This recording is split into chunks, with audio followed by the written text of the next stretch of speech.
I'd like to welcome the following witnesses: Mr. Jeff Rudd of United People and Mr. Damien Fagan, Ms. Catherine Green, Kildare and Wicklow Education and Training Board, and Drs. Ray Griffin and Tom Boland, both of Waterford Institute of Technology. You're all very welcome here this morning.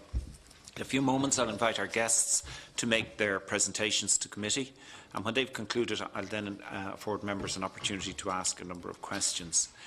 To those making the presentations, you've been informed of the time limits, and to members asking the questions on your first round of questions, you have 5 minutes, and if time allows, we can revert to additional questions. And I'd ask members and witnesses to stick to those time limits, please.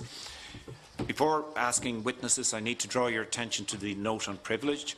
I wish to draw your attention to the fact that by virtue of Section 17(2)(l) of the Defamation Act 2009, witnesses are protected by absolute privilege in respect of their evidence to this committee.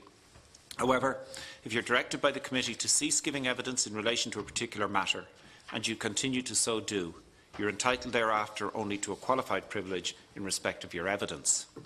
You are directed that only evidence connected with the subject matter of these proceedings is to be given, and you are asked to respect the parliamentary practice to the effect that where possible you should not criticise nor make charges against any person, persons or entity by name or in such a way as to make him, her or it identifiable.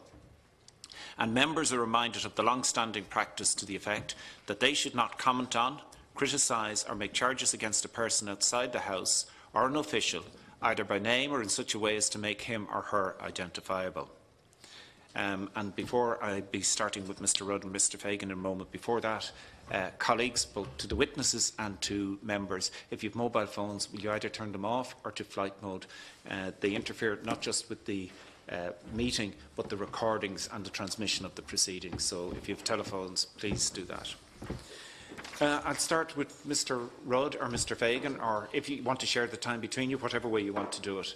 And I would remind witnesses that your opening statements have been circulated to colleagues. I'm speaking on behalf of both of us here today. That's perfect. Okay, good morning. My name is Jeff Rudd from Drogheda, County Louth. I'm accompanied by Damien Fagan. We'd like to thank the committee for the invitation to speak here today and the public to have called for us to speak. For the past several years, we have conducted an investigation into JobPath. The vast majority of citizens that have sought of help comes from all levels of job skills and have worked for years, if not decades. You will find many examples of this in the victim statement report supplied. As outlined in our two separate submissions, due to the IMF and EU agreement, any state response to unemployment and long-term unemployment is restricted due to contractual terms, which won't be lifted until the full recovery of the funds and interest of Ireland's bailout programme. This currently amounts to €42,000 from every man, woman and child. Government and departments claim, quote, "The purpose of JobPath is an approach to unemployment activation which caters mainly for the people who are long-time unemployed, 12 months, to assist them in securing and sustaining full-time unemployment or self-employment." However, there is other agendas which the Department of Social Protection won't explain. They are to honour the IMF and EU agreement, to reduce long-term unemployed support costs for the Department of Social Protection, to reduce the cost and staff that is needed to support long-term unemployed in the receipt of payment from the Department. One should question which takes highest priority. As you will find in our written submissions, the full set-up of the JobPath programme is outlined. For example, Tuesday, the 11th of February 2014, Tours Nua, a joint venture between FRS Recruitment and Working Links was set up. On Tuesday, the 28th of October 2014, CTEC Employment and Skills Ireland, designated activity company, was set up in Ireland. As this was happening, both CTEC Business Technology Centre Limited and one part of Tours Nua Working Links were under investigation by the UK Government Commons Public Accounts Committee for alleged claims that the companies were allegedly committing fraud and for the heavy use of sanctions, as revealed by 3 whistleblowers. Under previous Irish water legislation, people's personal data became legally classified as an asset. In 2017, the JobPath High Court case, the judge determined that the JobPath companies were not, by legislation, operating a public service. These two points are very important. A business that is not operating an official public function are not equally legally covered under the 2005 or 2010 Amended Social Welfare Act or accountable to the National Ombudsman. Therefore, the companies have no legal right in demanding people's private details.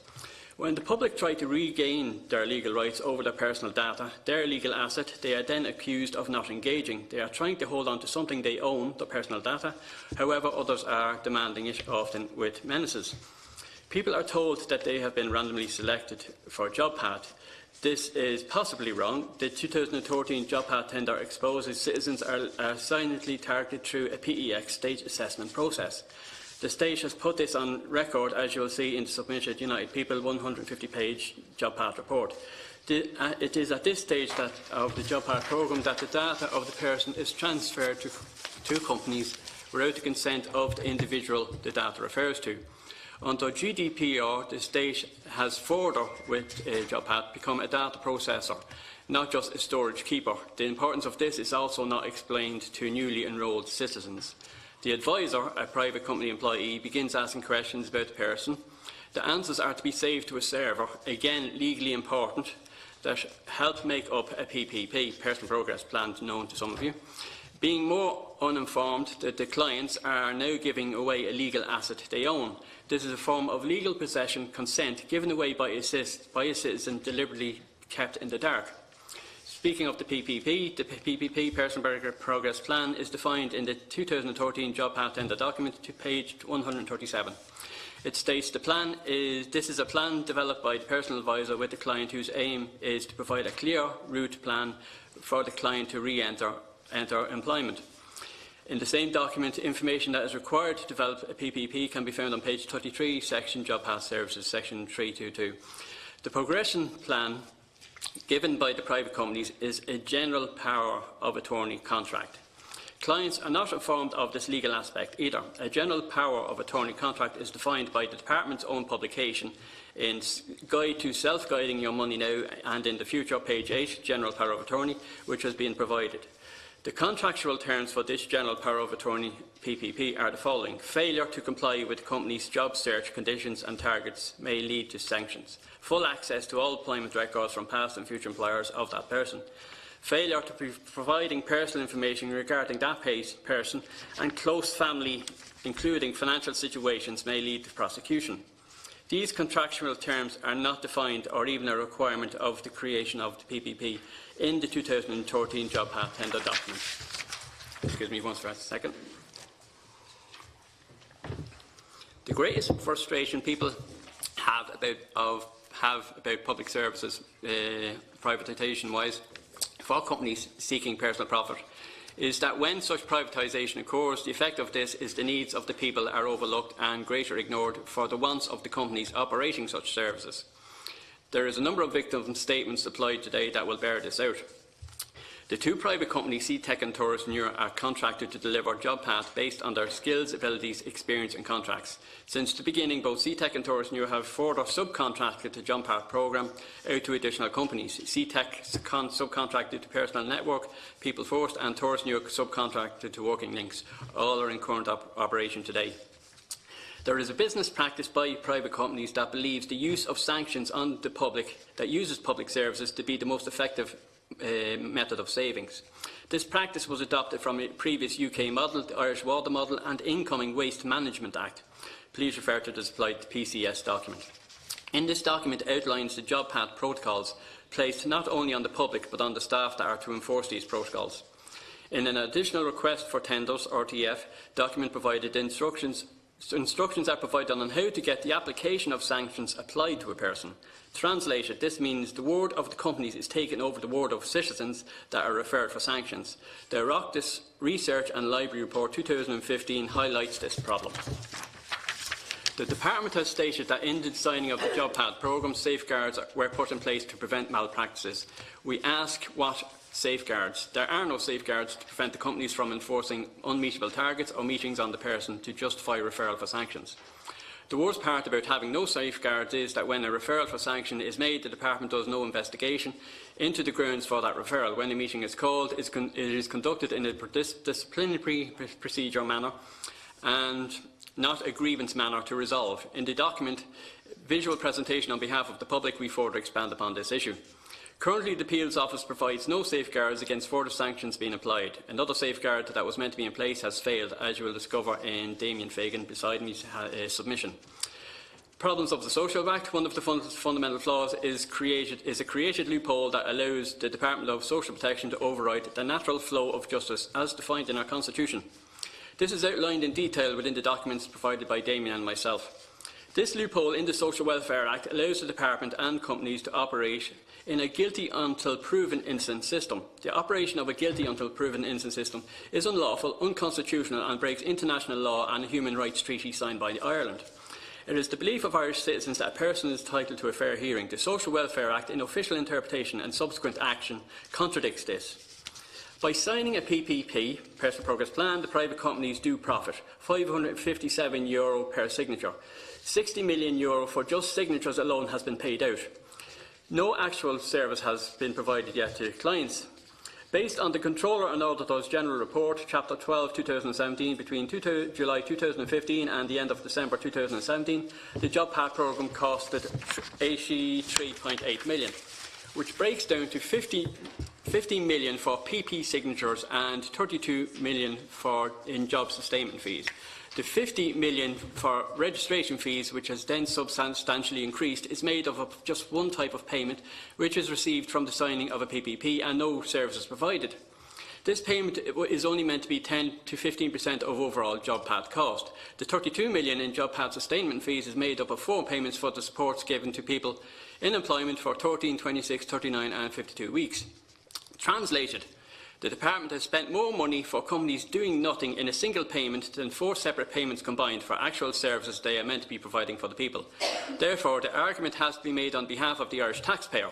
If it's costing €32.9 million to support a person into sustained employment, why are we spending over €50 million for nothing for signatures alone?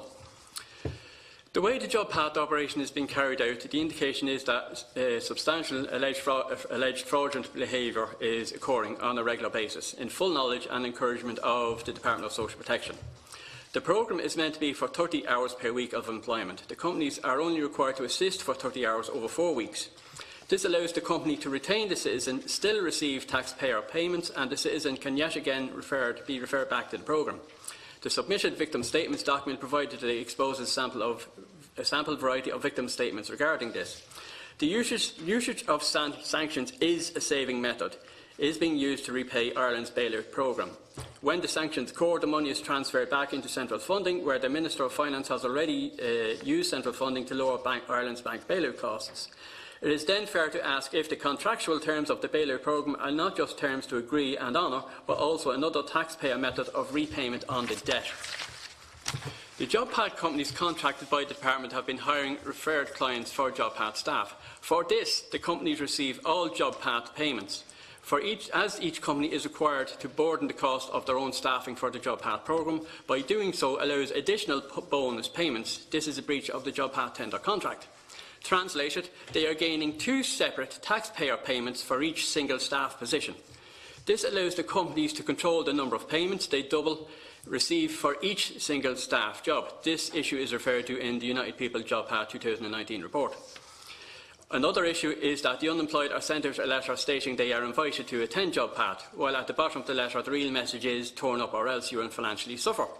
Translated, allegedly press-ganged by the state, by state financial threat. Many victim statements provided by myself bears this out.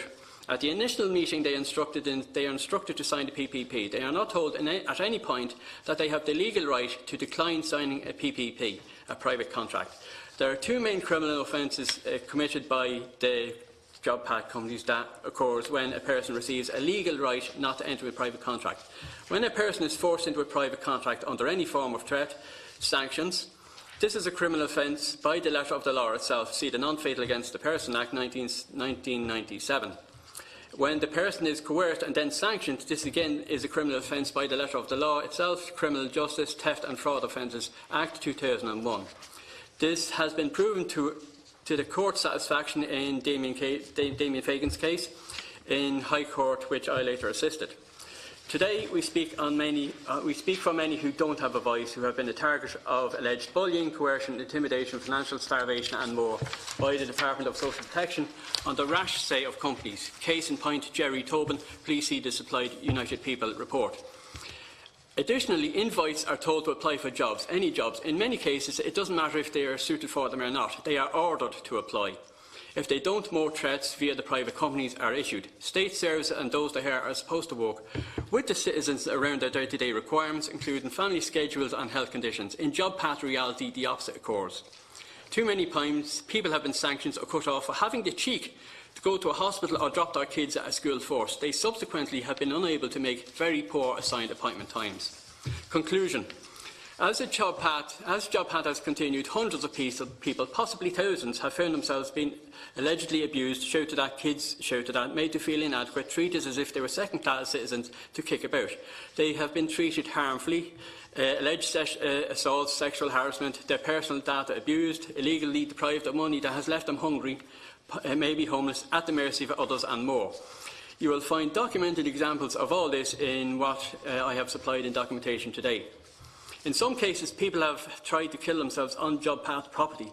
They have cracked from physical and mental abuse they have allegedly gained, in the end so that the two companies and their additional fronts can massively private profit. This is a simple scratch of the job path surface. If you delve deeper, you will find far more shocking issues. This is nothing less than ongoing mass state-sanctioned abuse. In conclusion, why is speaking up about the job path important and investigating should be done? The state is knowingly and unknowingly, openly and covertly, allegedly abusing current human rights, law-breaking at a national and international level, while further undermining the present and future rights of all, employed and unemployed, carers, parents, single individuals and more. Additionally, the job path exposes an inherent flaws in our current departmental systems that allows this to happen. Again, in reality, the private businesses are further profiting, while a nation of citizens losing quality of life, rights to self-determination, etc. We have spoken to victims of job path from all walks of life. We have heard their pain, seen their distress and financial hardships due to job path. Many have had mental breakdowns. Some have ended up spiralling into depression, which has resulted in drug taking of both legal and illegal kind. See victim statements supplied on this. As they've explained their current situation, they have cried. And I'm being brutally honest here, I have cried with them. Job path encroaches upon the rights of every citizen in Ireland. We say this without any shadow of a doubt. Job path, in the vast majority, is not of benefit to citizens. It is, however, a future inquiry into making right now and a drain of taxpayers' money. For the last few years, as our investigation continues, our families have had the patience of saints while this has gone on, but all completely understand why we persist in helping many citizens wronged. It is the duty of every citizen in Ireland not only to hold elected accountable, but also hold the departments and programmes which they oversee. How can we not do anything less? Thank you for allowing ourselves to come here to speak today. We look forward to any questions you might have. Thank you very much, Mr Rudd, for your opening statement. We'll now move to the presentation from Ms Green, please. Thank you.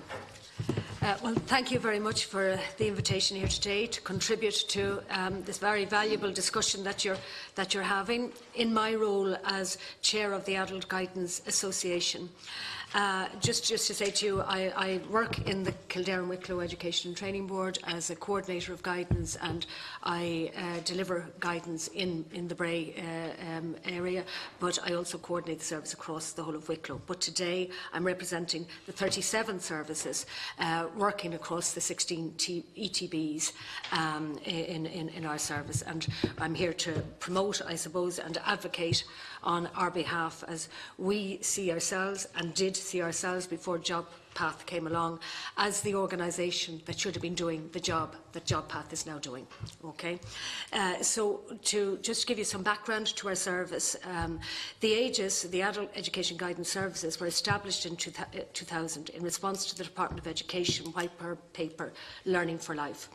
Adult guidance was recognised in the White Paper as the linchpin in the lifelong learning model, enabling adults to make educational, work and life transitions in a fast-moving, technologically based globalised society.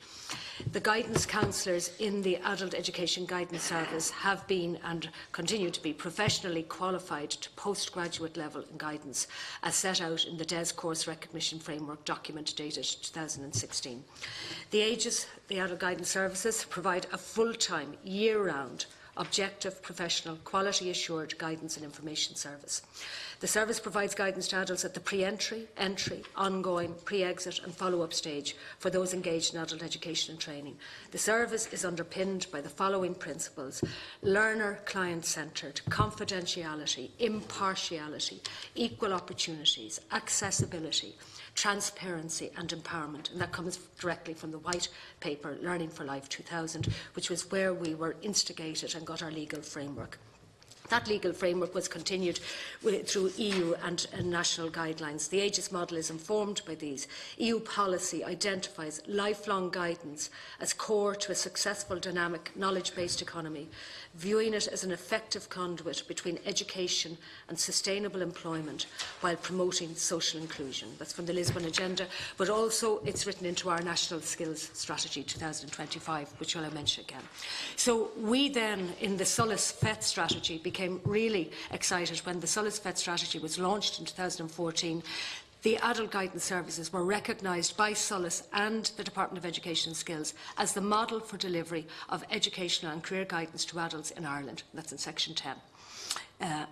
The rollout of the Solis FET strategy underlines both the need for, this is a direct quote, both the need for guidance and the centrality of guidance in government's job strategy. The Further Education Training Strategy recognises that the planning process must consider and identify how the needs of the learner, the employer and the community are met, and how effective guidance services can ensure a return on the taxpayer's investment. And I know that you're here looking at that issue as well. You know, quality of service for the money. As stated in the Solis FET strategy, the adult guidance service enables individuals and therefore communities to achieve their developmental, personal, social, career and employment aspirations. Guidance facilitates the acquisition of career management skills and benefits employees throughout their working life. So our adult guidance services provide professional, impartial and confidential service to all those who are over 16 and out of school to post-retirement age. We work closely with our second-level colleagues. I will not take a student who is in second level who has a guidance counsellor, but if they are out of school, which unfortunately some do drop out, transition year and so on, we do get those. We will recommend them to Youth Reach or to the advocate there, but we sometimes have them in part-time programmes for adults, which isn't always suitable, but we will work with them to ensure that we can get them back into education. Through our referral protocol with the DESP, which we have since 2012, and our links with the local, state and voluntary agencies like local community mental health agencies, enterprise partnerships, enterprise boards, the regional skills forum, the Money Advice Bureau, Citizens Information Centre and all social inclusion programmes. We meet with over 52,000 clients on an annual basis, supporting them across education, training and employment. We can evidence the work through our national client database. This database indicates the outcomes, including the acquisition of new skills, increased certification and progression in career development, all of which enhances the likelihood of long-term unemployed individuals eventually performing more highly skilled jobs in the workplace. And that is detailed now in the NCG Adult Guidance report every year, our stats. Our stats were, in the time before the moratorium, before austerity measures, we were meeting over 68,000 people because we had a full staffing. We were deeply affected during the time of the moratorium, and the problem was that JobPath in this new guise was rolled out when had we been invested in at that time. We really believe that the employment statistics would be so much better if we had been employed then. So effective guidance services help ensure a return to the taxpayer from the use of public funds. And this was done with a strategic review of further education and training by Professor John Sweeney when he was analysing our service in relation to being the one that should have been linked to the FET strategy and our service being rolled out. The Adult Guidance Association supports the development of an integrated further education training guidance service as envisaged in the Solis FET strategy, building on the practice currently in operation in our service. At present, because of the lack of a coherent, joined-up approach, re-guidance, there is a fragmentation in the way guidance services are being delivered, which is wasteful to the taxpayer. In our recent submission, which was in June, to the Department of Education and Skills Indicon Career Guidance Review, we recommended that an interdepartmental framework for adult guidance is required. An overarching body should be established representing all stakeholders in guidance, the Department of Education and Skills, the DESP, ETBI, Education Training Board Ireland, IBEC. I forget to put in IBEC, but we have met with IBEC, and IBEC are fantastic. We accepted a lot of what was in their report that they got out this September, Smart World for Career Guidance. The SOLIS, the Department of Business, Enterprise and Innovation, and all of these other organisations, NCG, we all should be, and that I understand is agreed in the Indicon report, which hasn't been published. And if you have any influence at all, please get it published for us, because it was done in June, it was to be out in September.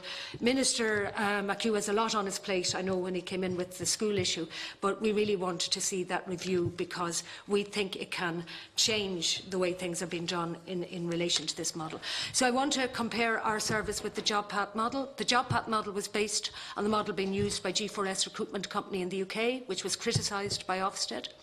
It was poor practice to lift this model and some of its workforce from the UK into Ireland without making any changes or adaptations for working with the Irish public. We have no difficulty with recruitment agencies as a model of accessing employment, but to use these services, people must be highly skilled and workplace ready. Now, I hate this phrase, but I'm going to use it because that's what is used by the Department. Probability of exit from the live register, PEX 1. PEX 1 people can use a recruitment agency. Yourselves or myself, if we were made redundant tomorrow and got going immediately, or actually before we knew we were being redundant is even more important, we would probably be able to use a recruitment agency and get into a job. But within 3 months, even of the most highly skilled person, and I have met top bankers with top qualifications, everybody, we met everybody between 2011 and 2015, before JobPath got rolled out in the way it is, every unemployed man and woman in my community, and right across the country we met them. And after 3 months of trying to get a job, even if you'd had a highly paid job in any of Accenture, any of the big businesses I can mention, I can't even think, public agencies, people after 3 months become very low. The rejection list, if you keep getting rejections into your inbox, into your postbox, you go flat, and I have seen it so many times. So I have to say that to you, that the recruitment style model is not a guidance model, and it can work for a very well educated, ready for work person, and we use them for those people. My own son works he's one of those emigrants to Australia, working very successfully in recruitment, so nothing against it. You have the statistics yourself on the effect of the JobPath programme better than I have. So in terms of personal client testimony, to be referred to Thurasnua is to be placed, I use Thurasnua because that's who I work with, but obviously CTEC, is to be placed in a very vulnerable position and denied access to further education and training. There appears to have been a lack of recognition by Thurasnua and CTEC of the trauma for people being at a major crossroads in their lives, in addition to a lack of understanding of their need to manage challenging barriers in terms of childcare, transport, disability, illness, bereavement, addiction issues and mental health issues, post-redundancy and financial stress. The forced march pattern of this recruitment model has been unsuccessful, with only 9% of participants securing longer-term employment, and that's just for 1 year, and many of them have dropped out, my clients, at the end of a year. So I'm going to just direct you to the example I gave, and just very quickly I will just say one example of inappropriate Thurasnua work was when a DSP case officer made a referral to my service. A 62-year-old man who had left school age 10 and had been out of work for 20 years was receiving job seekers allowance after exiting another service. He was experiencing anxiety. His only outing was to walk to his mother's grave in darkness. His basic skills led me to recommend a part-time literacy, communications, computers and woodworking workshop in our local adult education centre. He agreed to engage with the programme, and I put counselling skills in place for him and other supports to deal with his anxiety issues. After 6 weeks into the programme, he was called by Thurasnua and removed from this education programme. And 2 weeks later, he came to me in an extremely, and I can just remember it so clearly, agitated state, asking me to make a CV, as he had been ordered to return to Thurasnua by the end of the week with evidence of 15 job applications submitted.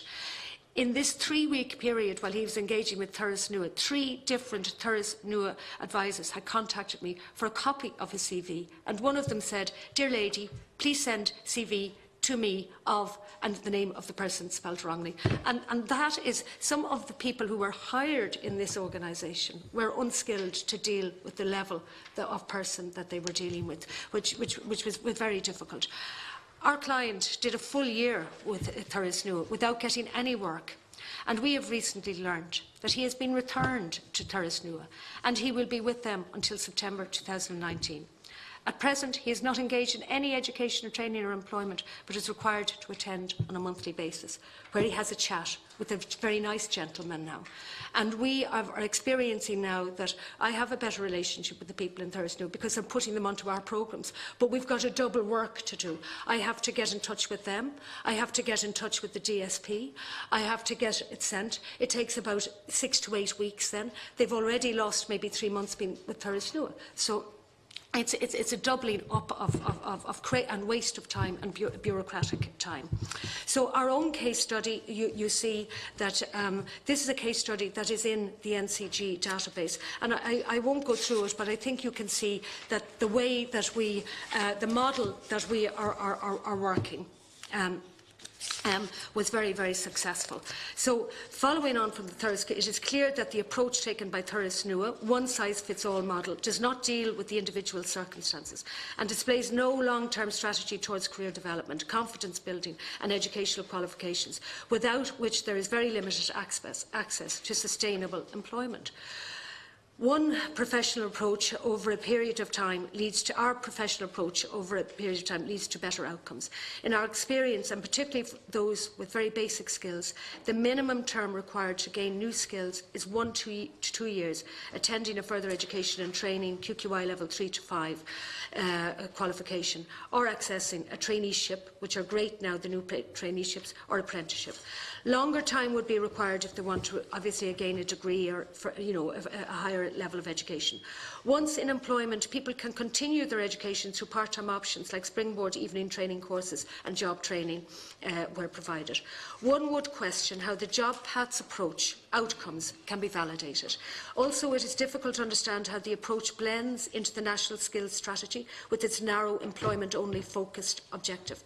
It does not align with the broader needs of upskilling and social inclusion and the goals of Ireland's National Skills Strategy 2025 for people across Ireland. As stated in the Ireland National Skills Strategy, page 17, to support the achievement of the National Skills Strategy Vision 2025, the government objectives are education and training providers will place a stronger focus on providing skills development opportunities that are relevant to the needs of learners, society and the economy. The quality of teaching and learning at all stages of education and training will be continually enhanced and evaluated. There will be active inclusion to support participation in education and training in the labour market.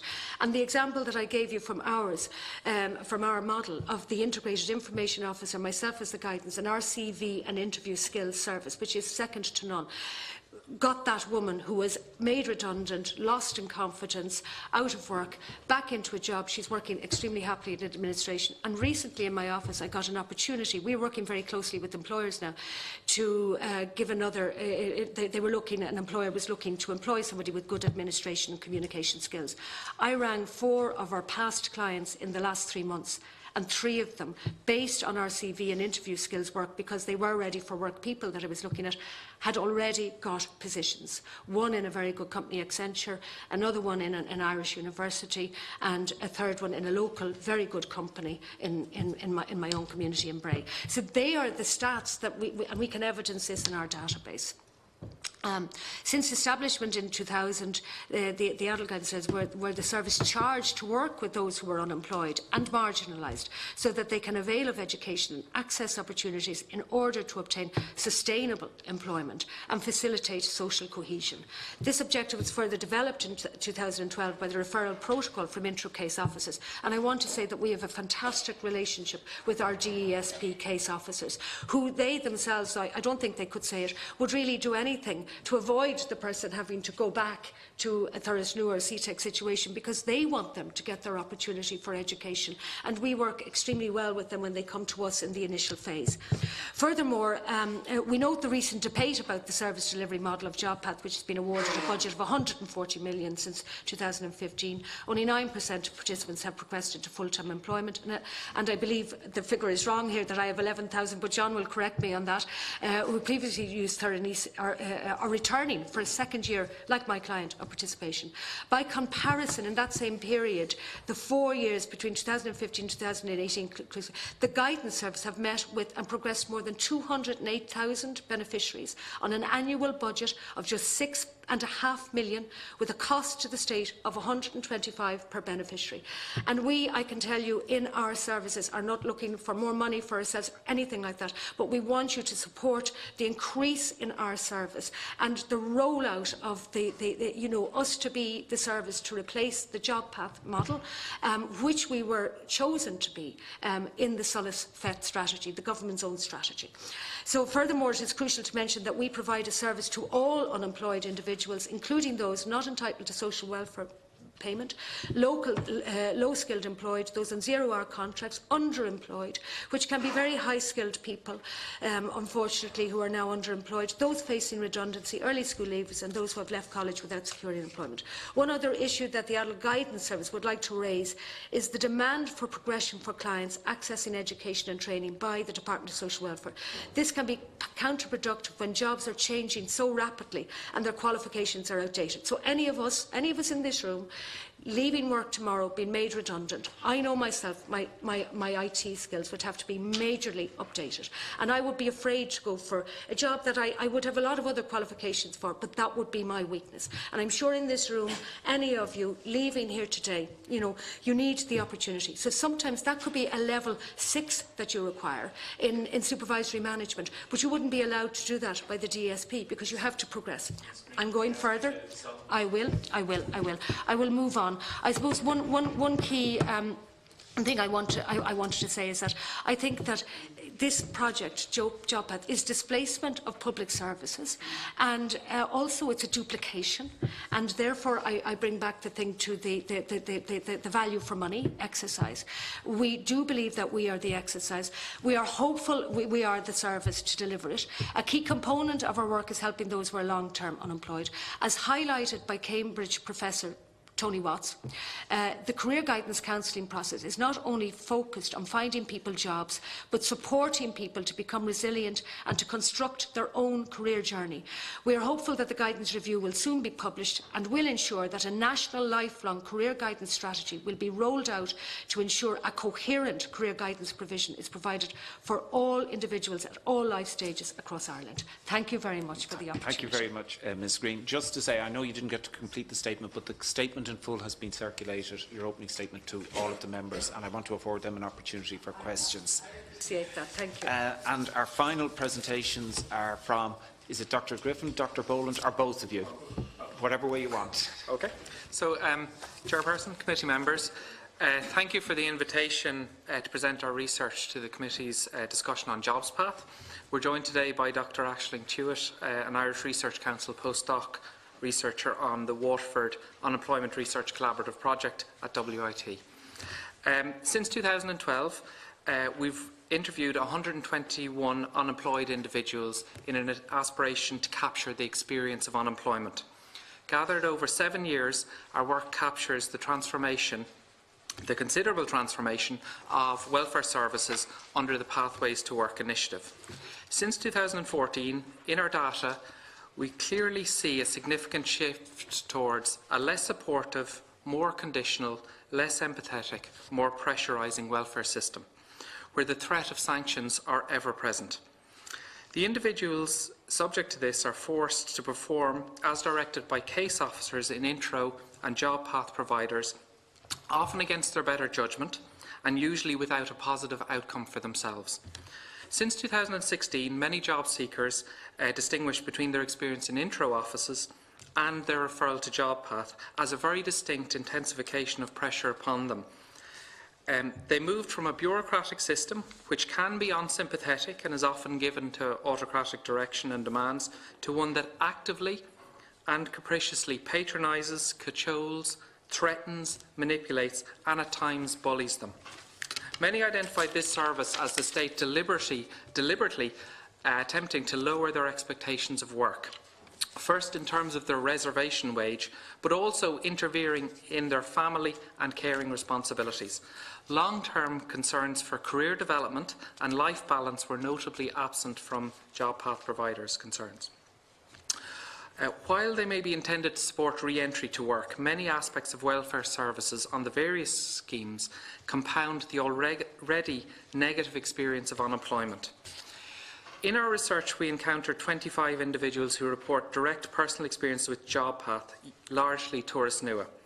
We did not seek out positive or negative experiences, rather than just authentic accounts of the contemporary experience of unemployment.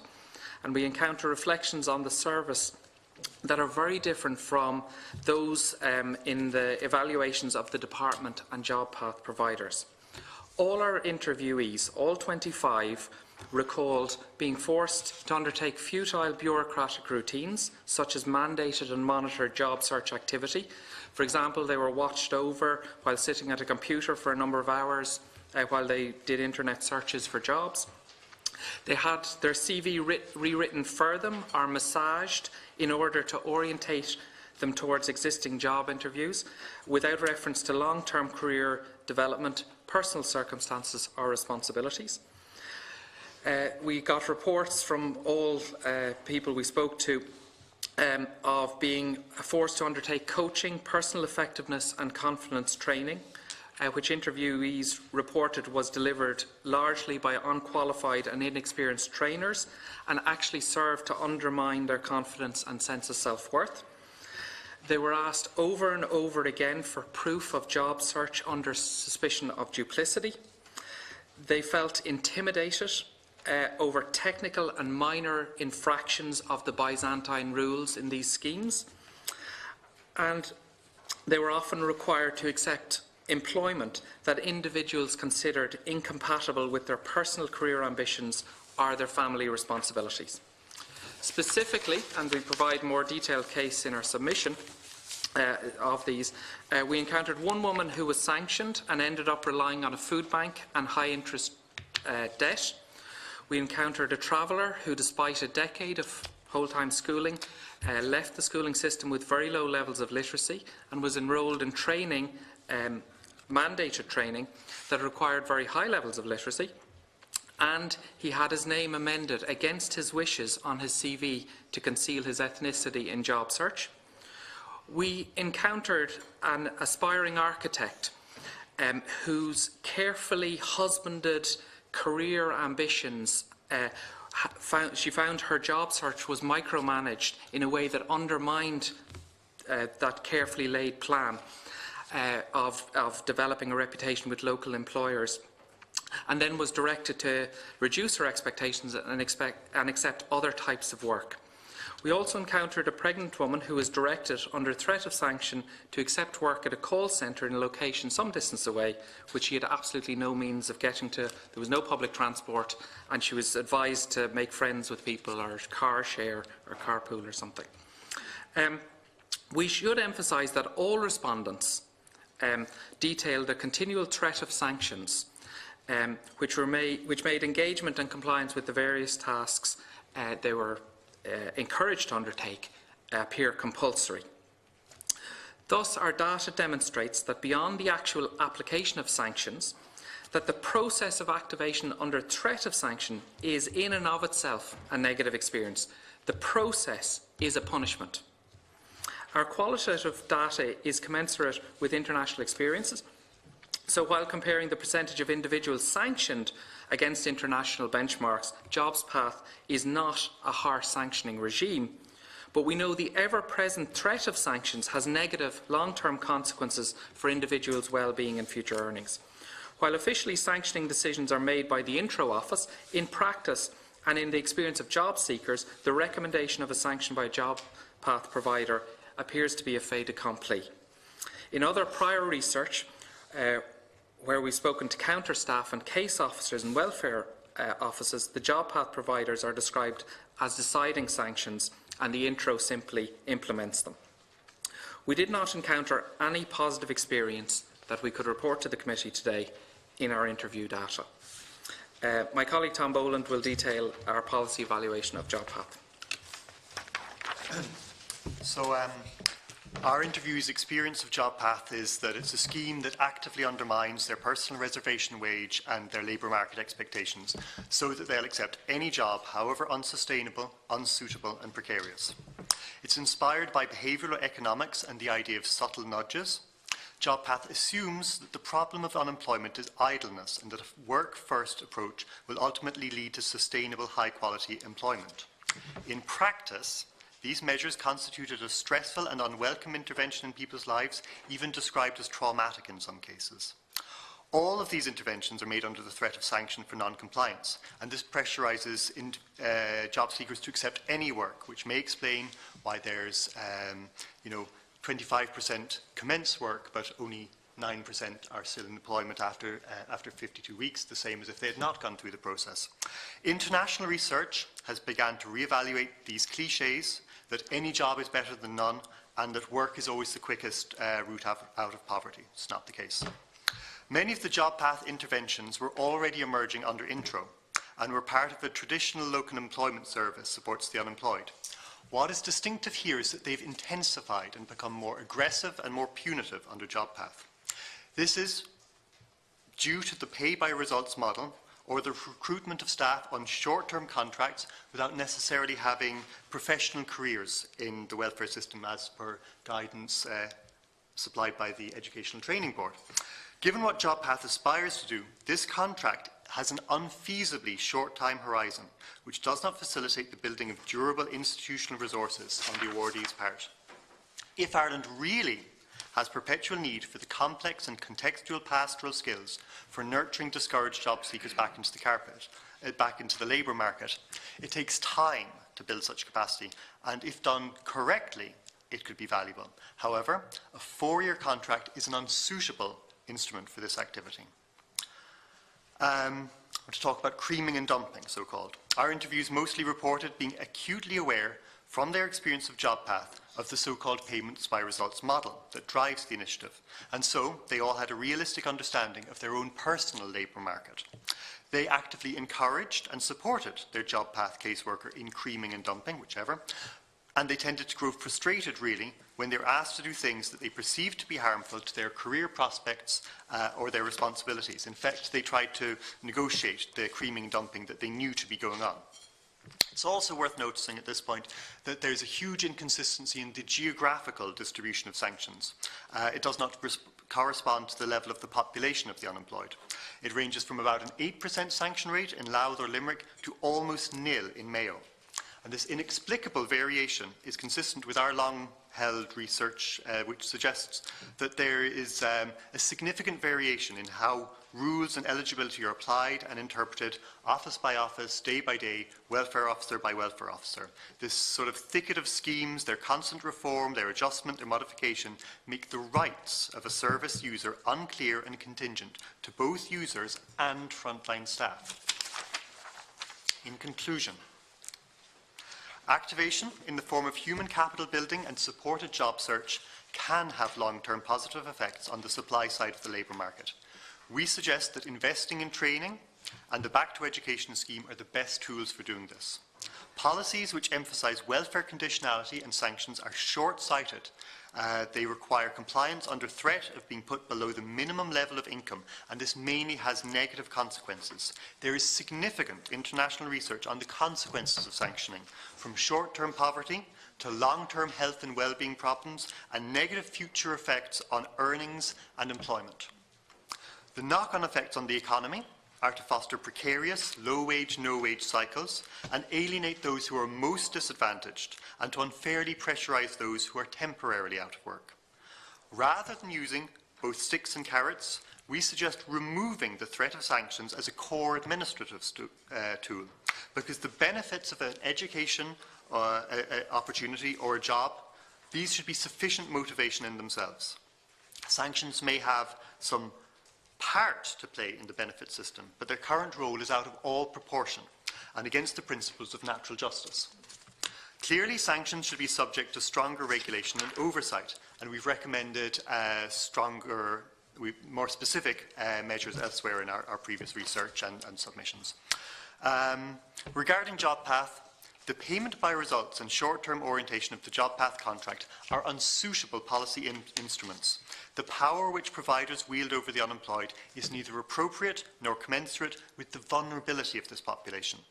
The work-first approach involves market coaxing, which basically involves reducing job seekers' choices and expectations. It reduces public faith in the social safety net, and it undermines the entire labour market. The impact of JobPath on individual lives is decidedly negative, even when sanctions were not imposed. We envisage a long-term impact on overall social cohesion for these policies as a result of the experience and throughput of so many citizens through these initiatives. We suggest that the committee should advise strongly against renewing JobPath and that we need to learn the lessons of this expensive, caustic at the point of use and broadly ineffective misadventure, because we must seek to build a high-quality labour market welfare policy. Thank you very much. Dr Griffin, Dr Boland, thank you very much for your presentations. Dr Griffin and Boland, I just want to ask you one general question before I hand it over to the committee. I've had my glasses off, so I'm not reading the figures, but the point I want to get to is, I think you said since 2012 your research involved interviews with 121 unemployed people. You went on to say that 25 subsequently had experience or contact with JobPaths. And the question I really want to pose is more, I suppose, from the point of view of the research. How valid is it then to, I suppose, draw on that to a national programme where there were thousands of people involved? In other words, what I'm trying to ask is the sample pool of 25 appropriate to make broader findings? Is the sample pool, I suppose, representative in terms of age, in terms of gender, in terms of geographic location? That is not a criticism on your research. It's for us as a committee to understand that profile, that you have 25 people, you had very detailed experiences with them, but in terms of their age, their profile, their gender, their education, their geographic location, how do you try and draw that out into, I suppose, making comments and recommendations on a national programme? Right. That is not a criticism, but it would help the committee, and then I'll hand over. We appreciate that there's different strengths to quantitative, statistical and qualitative work, and that there's certain challenges in that. The first thing we have to say is that not all of the people we speak to are even aware that they're dealing with JobPath with Torres Nua. They don't always distinguish between the intro and Torres Nua. Secondly, we are ongoing research, so we have a PhD worker who's a researcher who's currently doing this, and we have specific built-in gender, age, rural, urban weightings as per the current composition of the research. Maybe just to say, we don't think there is a coherent experience of unemployment in Ireland. One unemployed person to another person is a radically different person with their own life course. And there's no coherent system for administering unemployment in the social welfare offices. So if you look at, for example, at the sanctioning rate in Wexford, it's 8%. If you look at the sanctioning rate in Waterford, it's close to 1%. So even in very narrow geographic spaces, you find a huge experience. It incorporates people who are very vulnerable lives, people who've had very difficult lives, and people who are transitioning from one job to another. So the way we administer unemployment is called unemployment, but actually the experience of it is like, and just to clarify, our 121 interviews is since 2012. Mm-hmm. So we typically do a tranche every second year of people, and the 25 we encountered, they're people who specifically reference, just naturalistically as we interview them, JobPath and relay their experience. So it's a random sample, but what's very interesting is that each one has consistently reported this negative experience. The data set from 2012 to 2015, there was a much wilder accounts of the experience of unemployment. Since then it's become more consistent, and instead of looking to themselves as not getting a job for personal reasons, they now narrate their experience of unemployment as being a negative experience that is being administered to them by the state. Thank you very much. Senator Higgins, are you still under pressure for time? I'm under pressure for time, Colleagues are so happy. I might... We'll let Senator Higgins go So first. apologies, I'll have to ask the questions and then You review. have 5 minutes. Thank you very much for all of the testimonials and all of the analysis. I think it's been really, really useful, and it reflects indeed many of the issues, and not just around job path, but in terms of our wider report which the committee produced in respect of unemployment. One which I think was very important was the question of the appropriateness of placing, and this has been a huge issue in terms of the quality of casework, in terms of the linking to a work-first approach versus an education, training or route forward. And I'd just like, in a minute, if you might elaborate a little bit around that, because what we found, even from those who had produced initial reports that talked about work first, or the different outcomes sometimes get quoted, that education hadn't led to immediate employment options, but what we did find is that it does lead to better prospects down the line. And sometimes where training is seen as not giving the right options, it's because it's not appropriate training. So I thought it was really interesting. I think if you could just discuss the work first issue more, because I think what I found extremely interesting, for example, was the description of how in some cases this has damaged people's employment prospects and their career, especially, for example, as was described, I think, in one of the examples, if you're in a small town and there is a limited number of employers, if you're forced to look for inappropriate jobs, you are marking yourself down the line, as well as the question of reskilling that you touched on, Ms Green. The threat of sanctions, again, this is another issue that has come up, the issue of the threat of sanctions. So we're often told sanctions aren't really being applied at such a high level, though of course the figures show that it's increasing significantly. But the fact of the threat of sanctions and how that damages engagement with casework and proper supported engagement, and more importantly as well as damaging the individual's employment prospects and the threat of sanctions, I thought it was very interesting, again, two complementaries, the question of decision and implementation, the fact that there seems to be a lack of questioning of the implementation of a recommendation for potential sanction that comes from Thuras Nua or CTAC, and I know that was elaborated on by Mr Rudd and Mr Fagan as well. The question of, maybe you might just talk a little bit more about that, the fact that what does seem to be the pattern of the process, because I know we would be told, certainly we have been told, they don't issue sanctions, there's no role in sanctioning, but it does seem to be that they direct the sanctioning thing, so we might elaborate on that. But also the question of, what I thought was striking was the question of, you talked about the damage to overall social cohesion, Mr Griffin and Mr Boland, and Ms Green, you also spoke in a positive way, which is what we should be looking to, that when an individual is getting appropriate supports, it doesn't just benefit them, but it benefits the community. And I thought that was the flip side of that vision.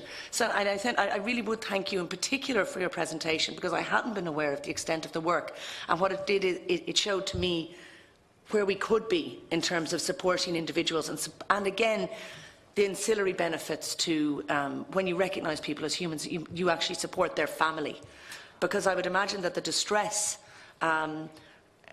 of being forced into inappropriate work or under threat of sanction means that rather than employment being a positive experience, for a wider family context, that it creates a kind of a ripple effect, and I know that was mentioned by others as well. So I just really thank you for all that. And I had a last very technical question just from Ms Green. I was very interested in that you mentioned you work with all unemployed persons, and I'm wondering, an issue that we've also spoken about is qualified adults and those who are not on the live register, are those who may have part-time availability. And it's a huge issue we've come to before around persons who may only have part-time availability for employment. And we know that certainly Intrio hasn't really been able to accommodate that as much as it should, and it's certainly Job Path might. So again, if people might speak to that issue of those who just to finish, because apologies that I've but if others might speak, a number of people mentioned the question of care responsibilities. Now in some cases that might be about part-time availability, but I imagine in other cases it's simply a matter that somebody might not be available to do shift work, for example, that somebody might need a predictable schedule, for example. If you could just talk a little bit around that issue of family responsibilities, and again, in some cases that may be that people are available for 40 hours, but that they're not available they need predictability, for example. So perhaps those issues might just be touched on. And I was very interested, lastly, Mr. Rudd and Mr. Fagan, you mentioned around that question of the power of attorney issue. I'll certainly investigate that further in relation to the PPP. I've previously submitted amendments unsuccessfully to the Social Welfare Bill in respect of those personal progression plans. I have concerns on them, but that's a different new concern, so I will look to follow that up. Thank you. Senator Higgins, are you leaving now? I will, but I will be reviewing the answers, and I certainly may follow up further with fellow members, with the representatives. So apologies that I have to review it in text. Thank you, Senator Higgins. To the witnesses, if you hold your comments, I'll take the other members, and then you can respond to them. I wasn't sure if Senator Higgins was staying or going. Deputy Brady. Thanks, Curran. And firstly, just to welcome all the witnesses in. I think very, very powerful presentations, and it's always interesting to get an outside view through a different lens, because certainly I've looked at this comprehensively over the last number of years, and I've heard all of the stories which have, unfortunately have been dismissed by two ministers now, the Taoiseach, who was in the position of Minister for Social Protection, and obviously the current Minister. And I think, there's an interesting line here which came from the guys here, based on their interviews with the participants. And it says, many identified this service, i.e. JobHat, as the state deliberately attempting to lower people's expectations or their expectations of work. And of course, when we had the now Taoiseach, the then Minister for Social Protection, in before this committee previously, he let the mask slip when questioned on JobHat. He said people need to give up their idea of a dream job. And we're talking about people with qualifications. We're talking about teachers who are engaged in part-time employment because of the nature of contracts, doing sub-work and that sort of thing. So, so that's the ideology that's driving all of that. And that's coming through from people participating, but also Minister also.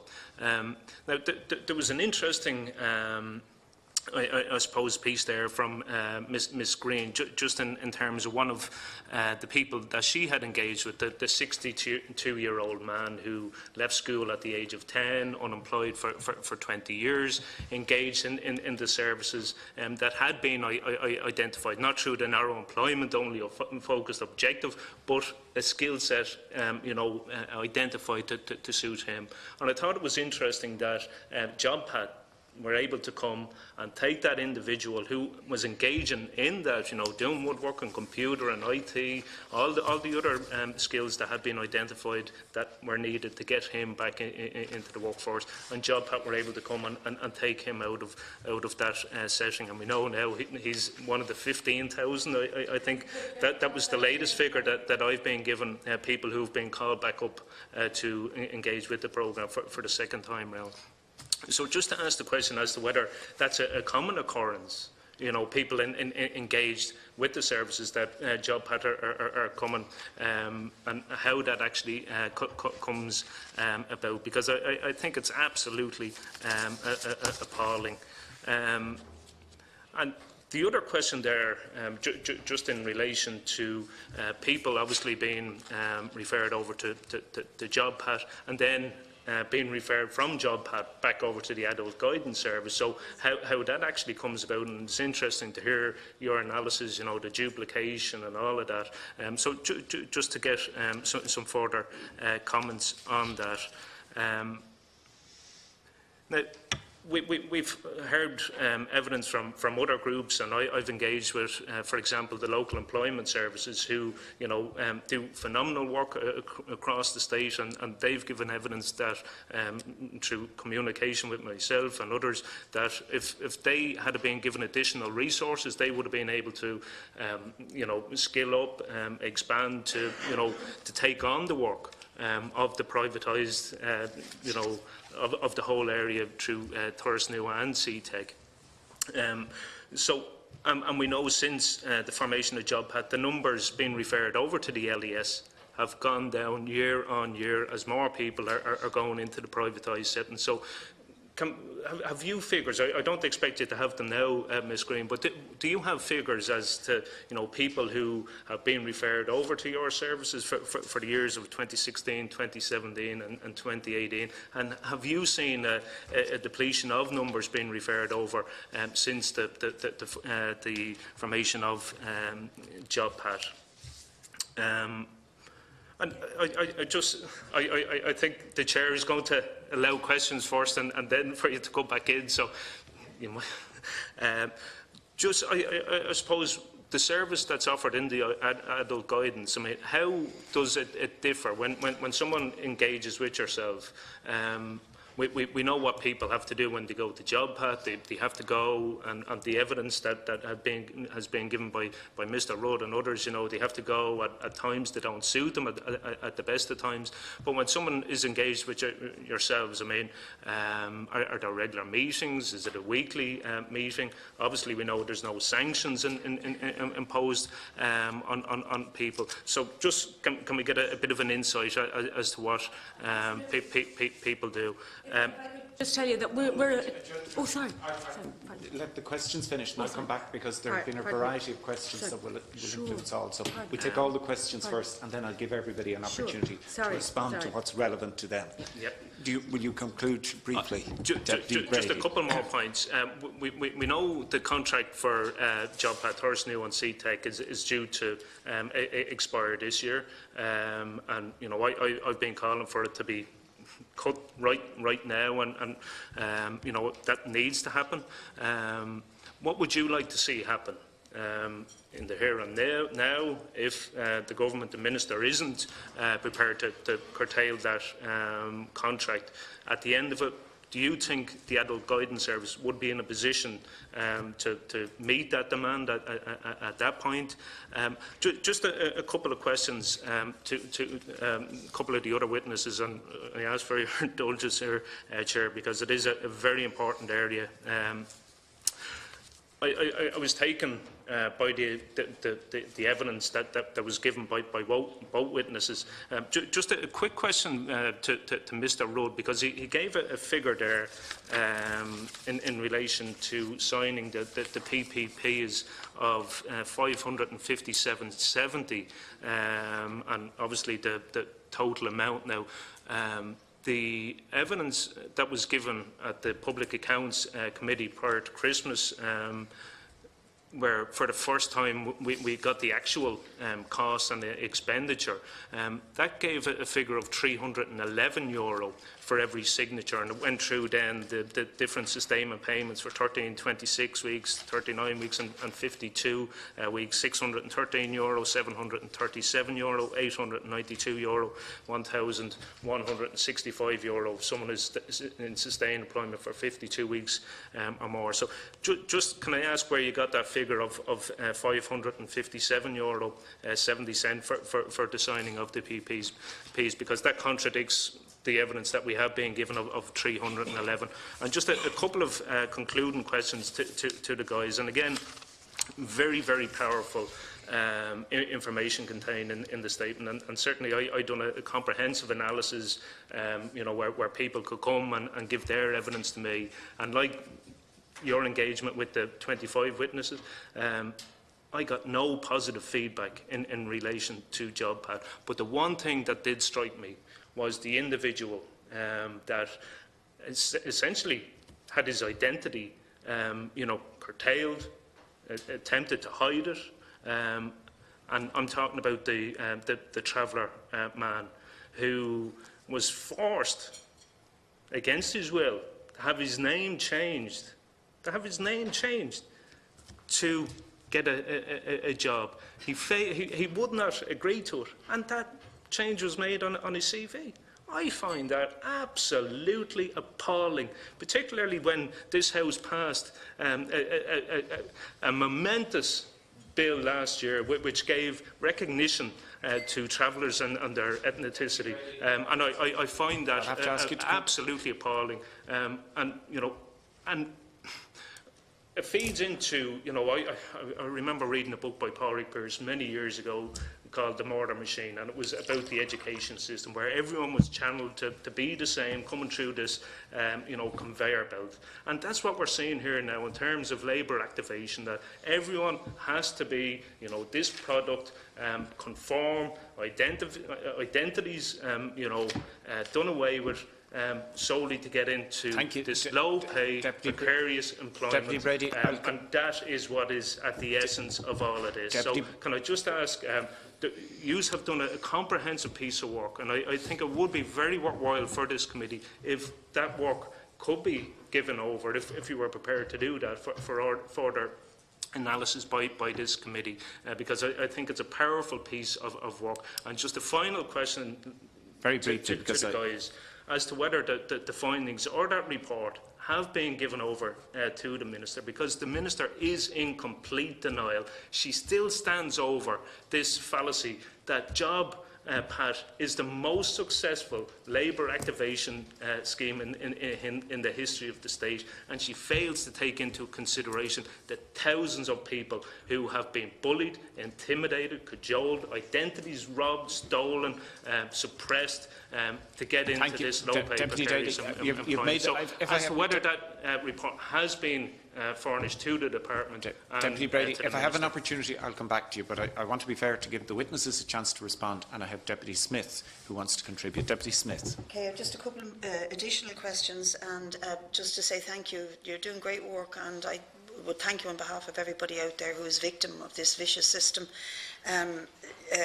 I don't know if any of you watched Daniel Blake was on the telly again over Christmas, my second or third time to see it, but this keeps coming back into your head, the outcomes of these vicious ways of trying to force people into employment, unsuitable employment, etc. But mostly it is vicious because of the level of employment now in 2019 is almost full, and they're crying out for workers. Why are the penalties increasing? So when I asked a PQ in October, the rate of sanctions from the time this system was introduced, it goes from 359 sanctions in 2011 to 55,828 in total over that whole period, 11,169 in 2018. Now, there's no explaining that except that it is punitive, and it is a way of trying to cut back on the appearance that the Social Protection Department are doing their job. In fact, what they're doing is they're paying out all this money to private companies, and I have a few questions for Mr Rudd on that issue, because again, as mentioned by Deputy Brady, the figure of 557.70 cents per signature, you quote that figure, and I accept that. I ask myself, how in the name of God do you reach a figure like that? How do they calculate it?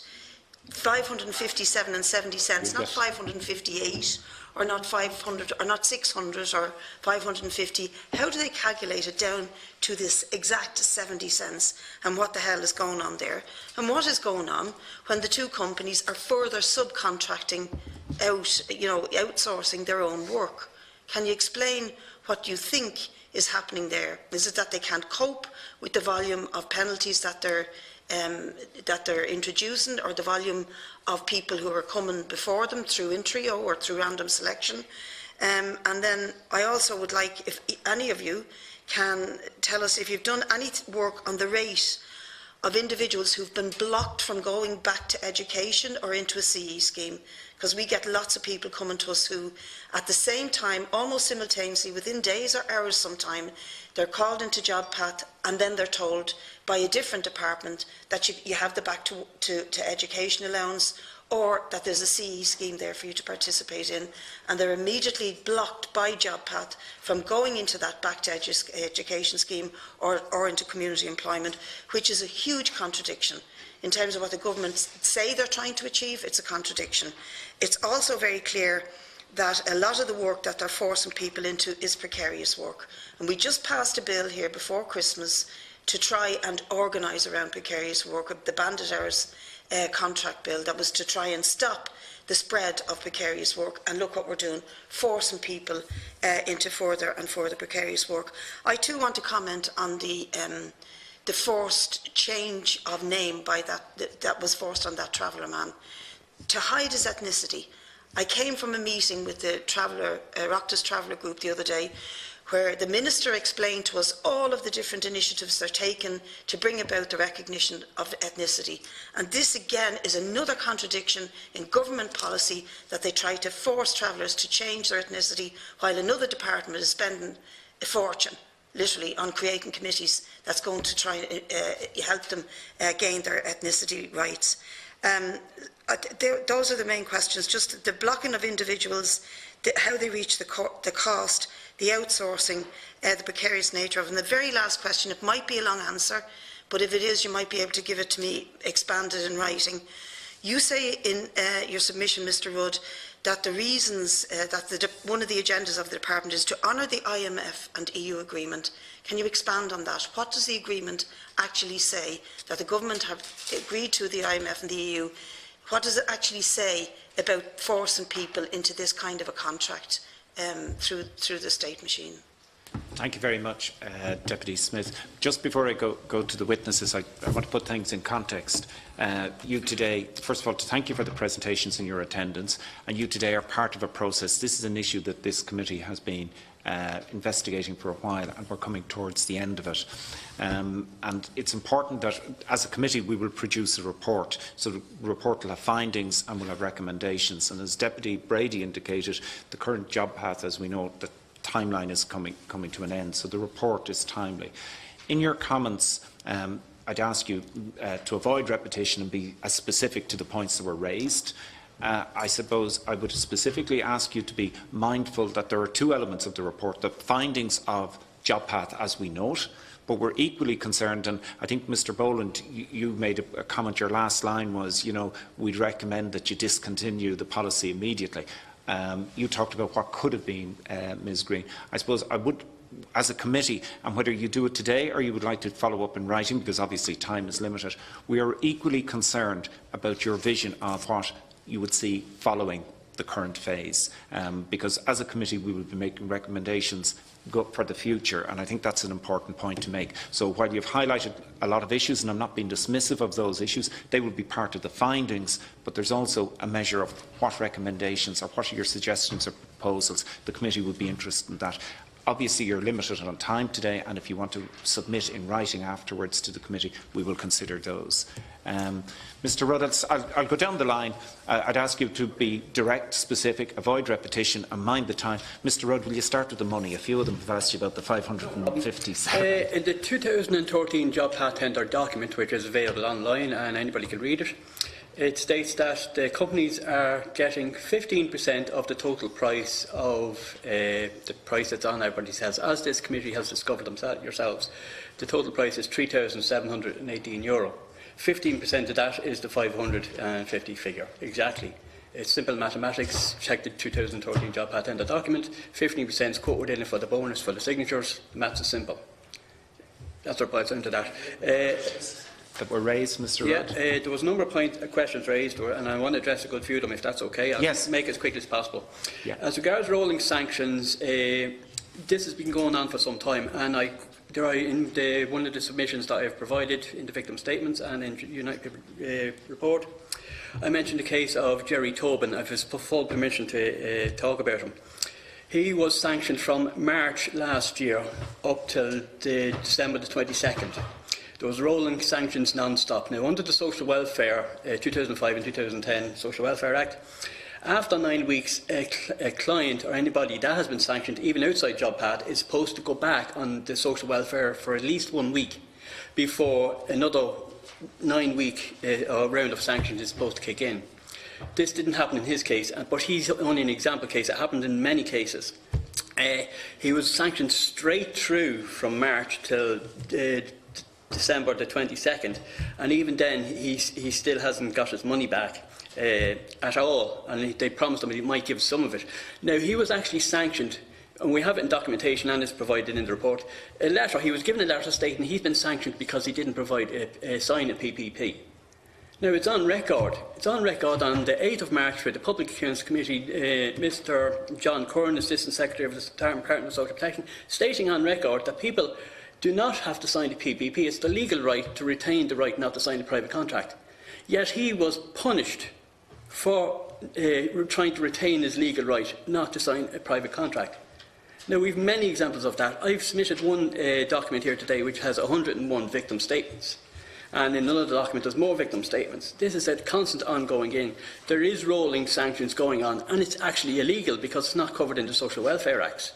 They admitted it themselves in the Dublin High Court in Damien Fagan's case. They stated that they don't even have the legal legislation in place to apply these sanctions when somebody declined to sign a PPP but still is willing to engage in the Job Pad programme. And in the case of Jerry Tobin, he was fully willing to engage. They gave it to him in a letter form that he didn't sign the PPP, so he should be punished. But he later copped on that actually they did this wrong and illegally, so they then changed the excuse for him being sanctioned to, oh, he didn't attend. He has proof that he attended every meeting. He has video proof, the visitor sign-out book. He has statements there from people that actually attended along with him. He can completely prove he attended every meeting, but yet they tried to switch the excuse just to keep the rolling sanctions going. And putting it bluntly, we went through hell just to try and clear his name. And the Department of Social Protection still is only partly willing to give part of the money that is returning from. That's just one issue. I'm going to move on quickly on to the others. The subject of dream job was brought up. Under the Constitution, you're guaranteed a great deal of right to self-determination. How can this completely conflicts with Leo Varadkar's view of a person is entitled to aim for their dream job? That completely shuts down everybody's ambitions to even go for it. When, there's a conflict there, and that needs to be addressed, and I'm very glad that Mr John Brady actually brought that up, because from the people that we've talked to, and again I've said in my opening statement that we've cried along with, it is a big thing. It completely, from the start, from day one of Job Pad, it completely strips stuff of any ambition. You're just told, do this, do that, or else you're sanctioned. Third thing, other agencies. The mention of other agencies were addressed. This gracious lady over here has indicated already, their agencies and others like it should be adopted more. They should have been adopted from the very start. The services that they have there should have been more utilised. The state could have saved between 60 and 70% of money that has been put into Job Pad programme by upgrading or using the services such as this lady. This is on record. On the 8th of May, you had people in the Public Accounts Committee from such services stating this themselves. They have been starved of numbers going to road programmes. In one of the victim statements that I have there, it's from an LES worker. Because the numbers dropped down, and I'll explain why they've dropped down in a minute, because the numbers dropped down, he then found himself in the LES out of work. Then he was sucked into Job Pad and told to take a minor job. This was a state civil service worker. Why have the numbers dropped down? You brought up the numbers have dropped down, but these sanctions are increasing.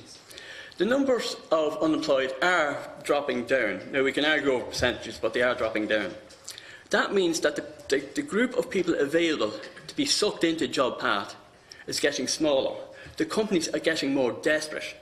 The tactics that are used are the staff at basic level in the Job Pad system have a very high, but there is a very high staff turnover because they are pressurised to get those people by any way possible to get those signatures. And so, I mean, there's a serious amount of pressure on the staff, the lower staff, and a serious amount of pressure on the people to sign. And it's just an ongoing issue that needs to be, on its own, needs to be addressed. Well, how does it explain if the companies are getting desperate, why they're outsourcing to other companies? Well, to be quite honest with you, Damien, I think, would like to speak on that. Yeah, okay. When the companies were hired, they actually bid the price in which they're getting. The tenure document is only half a contract. The other half of the contract is exactly what the two companies have actually charged the state. We don't know what they have actually agreed to. We only know what the state has offered them. This argument has been brought out in the Public Accounts Committee when the committees have actually tried to review the contract to see if actually what is meant to be spent on this programme. You're hitting a wall of private confidentiality or sensitivity. Within the makeup of the programme, in the tenure programme, it allows the companies to charge and subcontract out, but they don't have to notify public accounts or anyone that they're subcontracting the companies out. The companies decide themselves they want to subcontract out. One of the major issues I find about subcontracting is the subcontracting out to themselves. If you look at Thurst Newitt, they subcontract. It's a joint venture of Working Links and RTF Recruitment, FRT Recruitment. They're a joint venture, but yet they subcontract back to themselves. Working Links. They're a part of the main group that originally got awarded the contract, but yet they subcontract back to themselves. The reason I can't be 100% sure why they keep subcontracting out, but what it seems to be is that they've bidded for the bill at a certain price, knowing that they can pass it out to someone else at a reduced price. But at the end of the day, who's footing the bill is the taxpayer. We pay the highest price that was awarded, that was offered, and they pass it on to a lower price. That's the only logical explanation is that they're charging more than what it's actually cost to run the programme. Thank you. Were there any other further points, Mr. Rudd? Just to finish off, the name change and blocked education. The name change Mr. Brady referred to, this is an ongoing issue as well. Not just a name change, we have highly skilled people. We have part-time nurses, part-time firemen, part-time tradesmen out there with very highly skilled and wanted to go further, and I'll come back to their education on that in a minute. But they've been asked to actually consistently dumb down even their CVs. In other words, to have to lower their expectations for unemployment, which is to a certain extent is right, let's be honest, we should be all out there working. But to actually tell a person that has a mountain of qualifications that you must dumb down your CV and take a basic wage job. I mean, that not only affects them at a financial level, it affects them at an emotional level, but that also affects their family also. Why is Daddy, with all his qualifications, stacking shelves in the supermarket? You know, what did he do to deserve that? Why is Mammy cleaning, and putting it bluntly, why is Mammy cleaning toilets when she's qualifications in marketing or design or whatever? I mean, how do you explain that to your children? How do you explain that the government is fair when this is actually happening? And that's what it boils down to in real life. Now, as regards education, that was brought up. Job path, we have found consistently by our own, and you'll find this in the victim statements, the job path companies will allow people out to a certain extent to get education. But the government, because of the hype or the madness over people speaking out about the current system, job path blocking education, the government announced that, will you now allow people to go into education while they're in the job path programme? What they didn't state the full version, which is that, you'll be allowed to go into education if you want, some education, limited education, but on top of that, you also have to get the permission of the job path companies. Now, I mentioned the case of a part-time nurse. She wanted to go into upskill herself, and it was a year-long course. And she wasn't allowed to do that. The job path company said, no, the most you're going to be allowed to do is 4 to 9 weeks of any sort of training, and anything after that we're not allowing you to do. They want to hold on to them, because each one is trapped within a 12-year contract. Oh, sorry, I apologise, a 12-month contract. So if they want to upskill at a serious level, third level, that takes up either part-time or full-time, 12 months, that contract runs out, and then they can escape at a job path. So, I mean, if they escape at a job path, the contract, if they get a job after that, the companies then aren't able to claim their additional payments. So they want to keep the people down to a minimum level of time education-wise.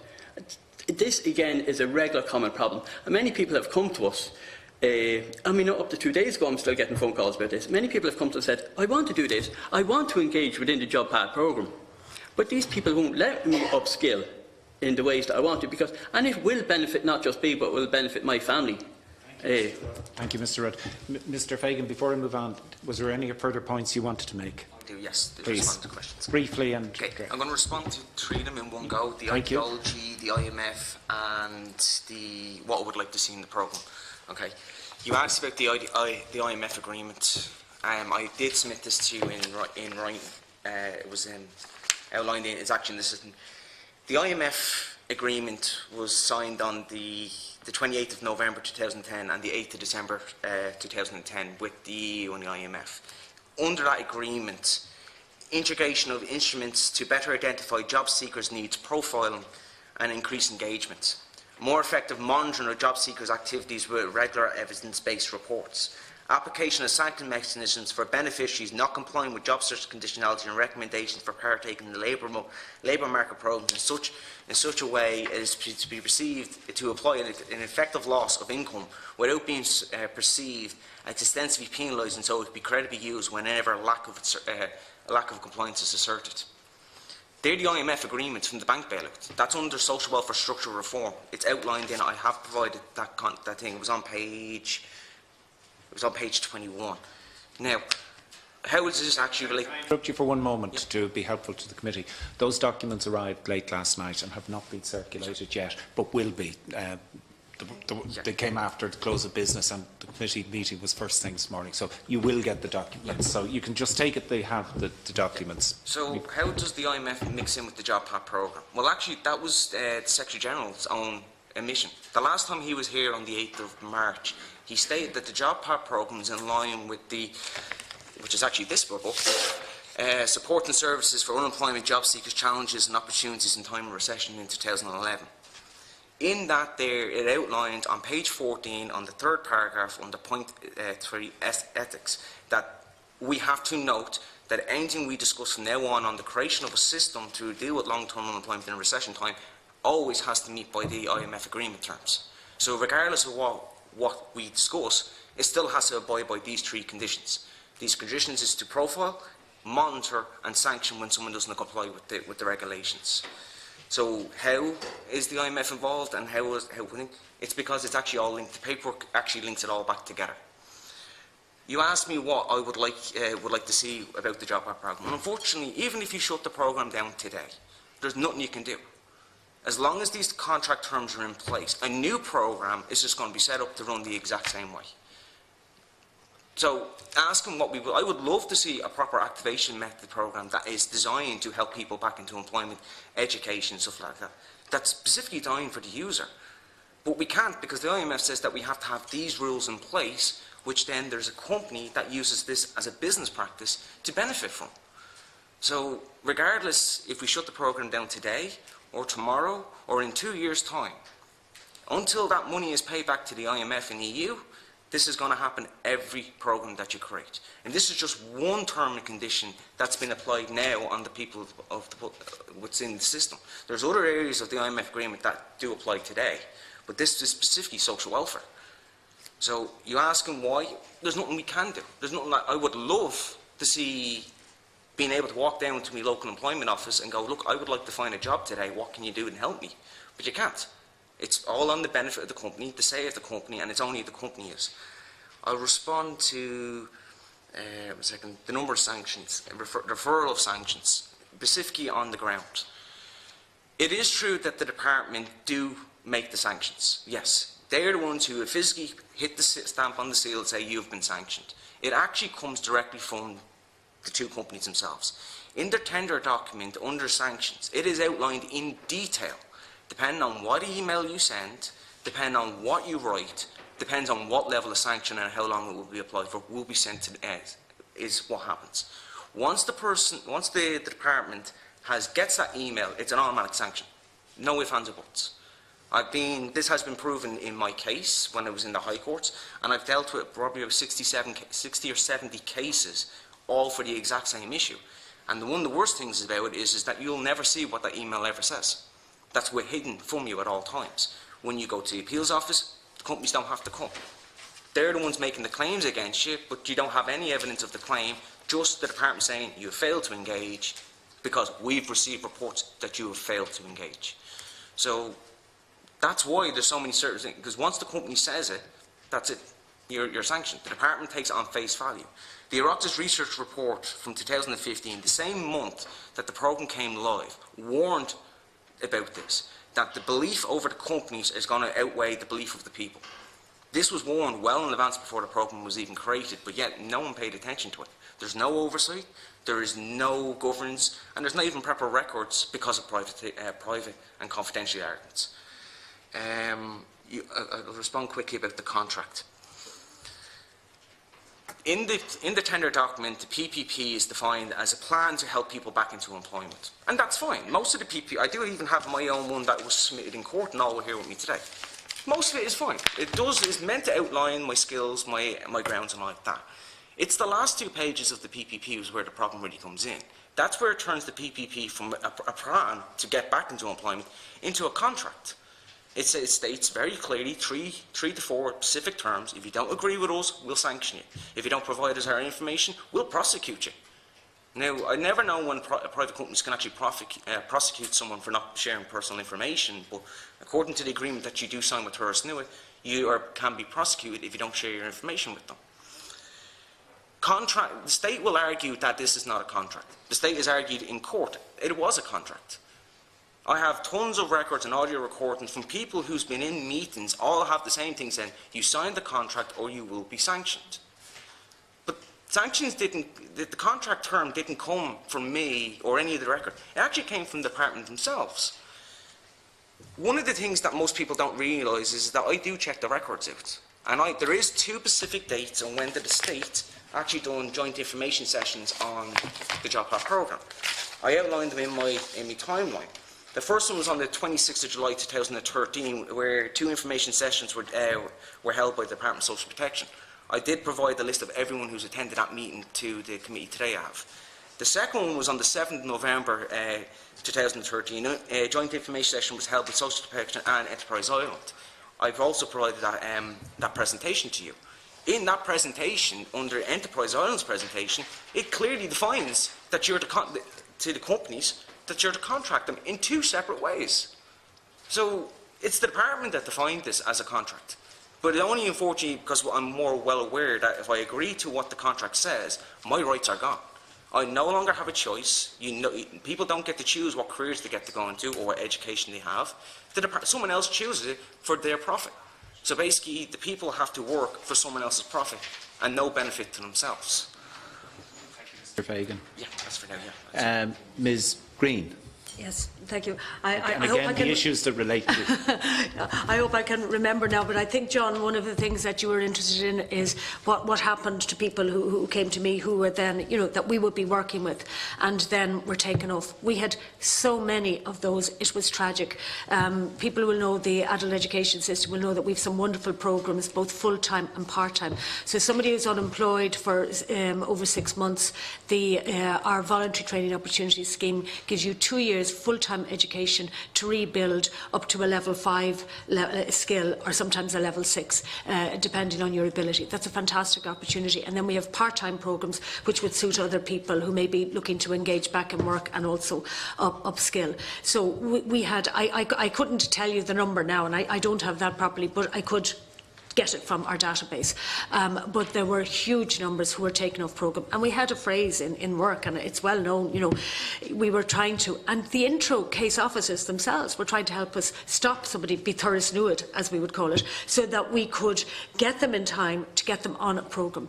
But sometimes, somebody like the client I mentioned, I wanted him to go on a full-time programme, that very programme, but he had such a bad experience of education. He had so low skills. He hadn't got the confidence, and it was hard enough to get him to agree to my part-time programme, which was perfect for him, with the mix of practical skills and doing basic IT and improving his communications. Had he taken the full-time programme, he could not have. What happened to him could not have happened. He wouldn't have been Thuris Nuid. But he didn't understand. People don't understand this. They're so honest. People were coming in this situation to you, were unemployed, being made unemployed, vulnerable. They could have been. I want to just address the question that Bríd asked as well around, because we work with people who are on sickness benefits, and people are out sick for a very long time, and that is. Some of my clients have been actually people who have worked in those services and have been so, run down by it that they have been actually out sick themselves. And so we work with a lot of people who aren't on payments as well, you know what I mean, to restore them back into employment through education. But to go back to the people who have been, as I said, Thuris Nuid, there would be, in particularly 2015, 2016, a huge amount. We notice quite a change this year in what is happening is that, and this frightens us even more, because the idea that the client that I've mentioned there, he wasn't brought back to me. He was brought back to Thurles yet again. And now all he has to do, as he says, is go for a chat. But every time he signs in, that's terribly important for these companies to get their money.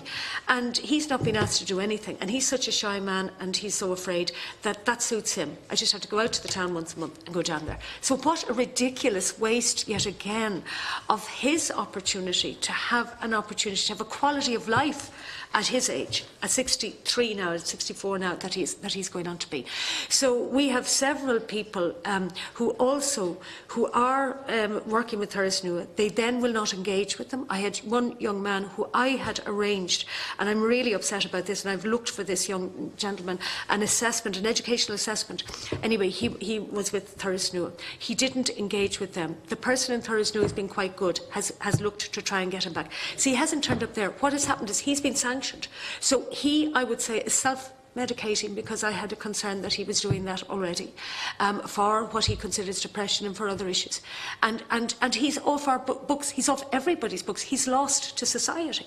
And that we have that over and over again as well. So I tell you, it is a tragedy. If I can come to then the wider question that you asked, I think there's work for the local employment service, who are doing a very good job, and we were working very closely with them, with our partners in the intro service, with whom we have no difficulty. And honestly, I think they can't speak out themselves. We're all public servants in that way. I'm here as the chair of the Adult Guidance Association, but I know that they're not a fan of what is happening to the clients, that the DSP intro case officers even want them. They know they need the opportunity for education and training if they're going to get jobs, and they would like to help them do that, and they can't. So I would hope that this programme will not continue for another 2 years. You asked, in general, to look at the vision of what we see, and I think I raised that. First of all, I would like to quote a colleague of yours, Thomas Byrne, who we met recently, and he told me he was reading a book called De-Skilling America, De-Skilling Populations. And this project is a de-skilling. You have a contradiction of the government's policy, where you have the National Skills Strategy, which is the central strategy for the Department of Education, Enterprise and Innovation, all those bodies, IBAC, everybody is on board with that strategy. The recent bulletin came out. And then you have a project that is actually taking people out of, I have it here, the National Skills Strategy, to upskill to the highest level possible. And Brian McCraw of DCU University is very good on artificial intelligence. And Mr. Varadkar was talking about the impact of artificial intelligence on jobs very, very recently in the paper. I think it was last Sunday's Times. And yet, and it is known, therefore, that we have to be so upskilled. And Brian McCraw would say from DCU that it's the highly transferable skills that we need, the customer service skills, the actually emotional intelligence, and to have it requires an awful lot of confidence in a person to use it. And you learn that by being rebuilt up, by building up your confidence and your educational and your qualifications, which then gives you those transferable skills that you can use everywhere.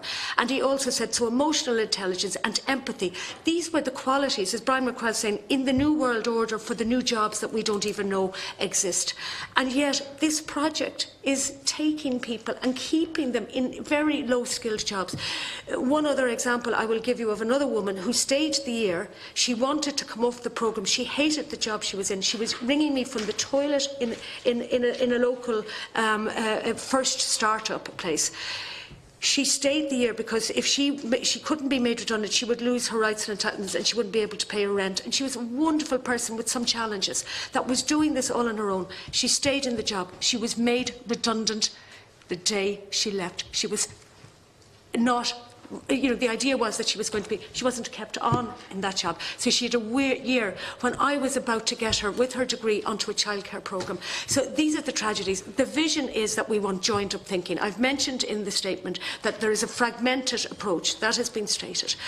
We have fantastic, we are educated to a high level by this country to deliver a very good service. We have the intro protocol. We have the protocol, the national protocol with the Department of Social Welfare that was awarded to us.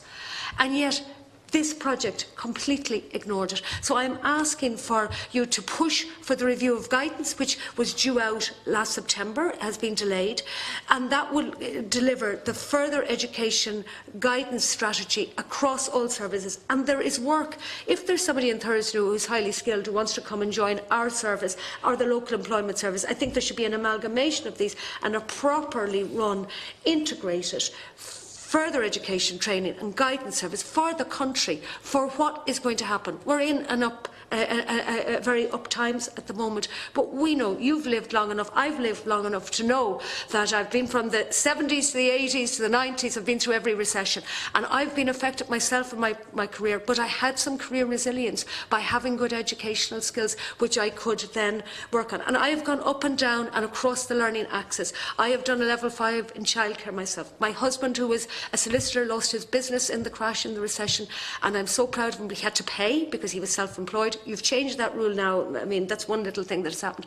But he became a carer and has had the most satisfying period in his life until he's become recently ill. But that is what is happening. We need to be able to go up and down and across the axis of learning. You can't be shoving people in this progression route either. And I believe that that vision is possible. We have everything, and we have the people here in Ireland to deliver it, and we have the clients out there who desperately need the support and the opportunities that we can create. Thank you very much. Thank you very much, Ms. Green. Doctors Griffin and Boland to conclude, in whichever order. I might start. I'll take the issues in reverse. What would we do? I suppose the Department of Social Protection is just over 70 years old this year. And more than any department, it has held us together as a society, often through very, very tough times, and we have enormous respect for that department. The forming of that department, particularly, but also its considerable achievements over its life in improving poverty and building social cohesion, are a very substantial political achievement that each generation needs to be renewed against strong opposition, and that's an achievement made in Leinster House. We have a world-class system of social protection in many ways. Okay? It's the envy of many other countries, up until recently, when we started photocopying failing models, homework, and replicating them unsympathetically here. We need to get back to a human capital-centric approach. That is the approach that brought us to full employment. Like, when we were at international conferences, we're one of the few countries in which we were kind of reporting from that experiences full employment from time to time. We have proved that Irish people are not work shy. We got our long-term unemployment rates down to negligible levels. And so that demonstrates, that shows that the ideology of people are work shy and we need to work people over is not the problem. The problems of our labour market are the problems of our economy, and they're about industrial policy and the creation of jobs. So that's my kind of optimistic. What we need to do is get back to our core values in this area, and the core values held by most of the people working in the system that we have encountered in our research. Just to deal with the IMF EU issue, Dr. Rod Hick in the University of Cardiff's research suggests that the policy choices made here are Irish policy choices. Now, they are encoded in the deal we cut, but it is a contract, it's a deal, and it was on the Irish side that the aspiration for this form of activation came. It was not mandated. And we have a policy choice again, especially as we crest back into an era of near full employment. So, what else we should do is the core target of job path, worklessness, long-term worklessness, is usually and more efficiently improved by a community-based response that focuses on particular communities that experience unemployment and of particular drivers of their unemployment and geographic black spots. And they are long-term developmental with community activities. There's a principle of community development which is nothing for us without us.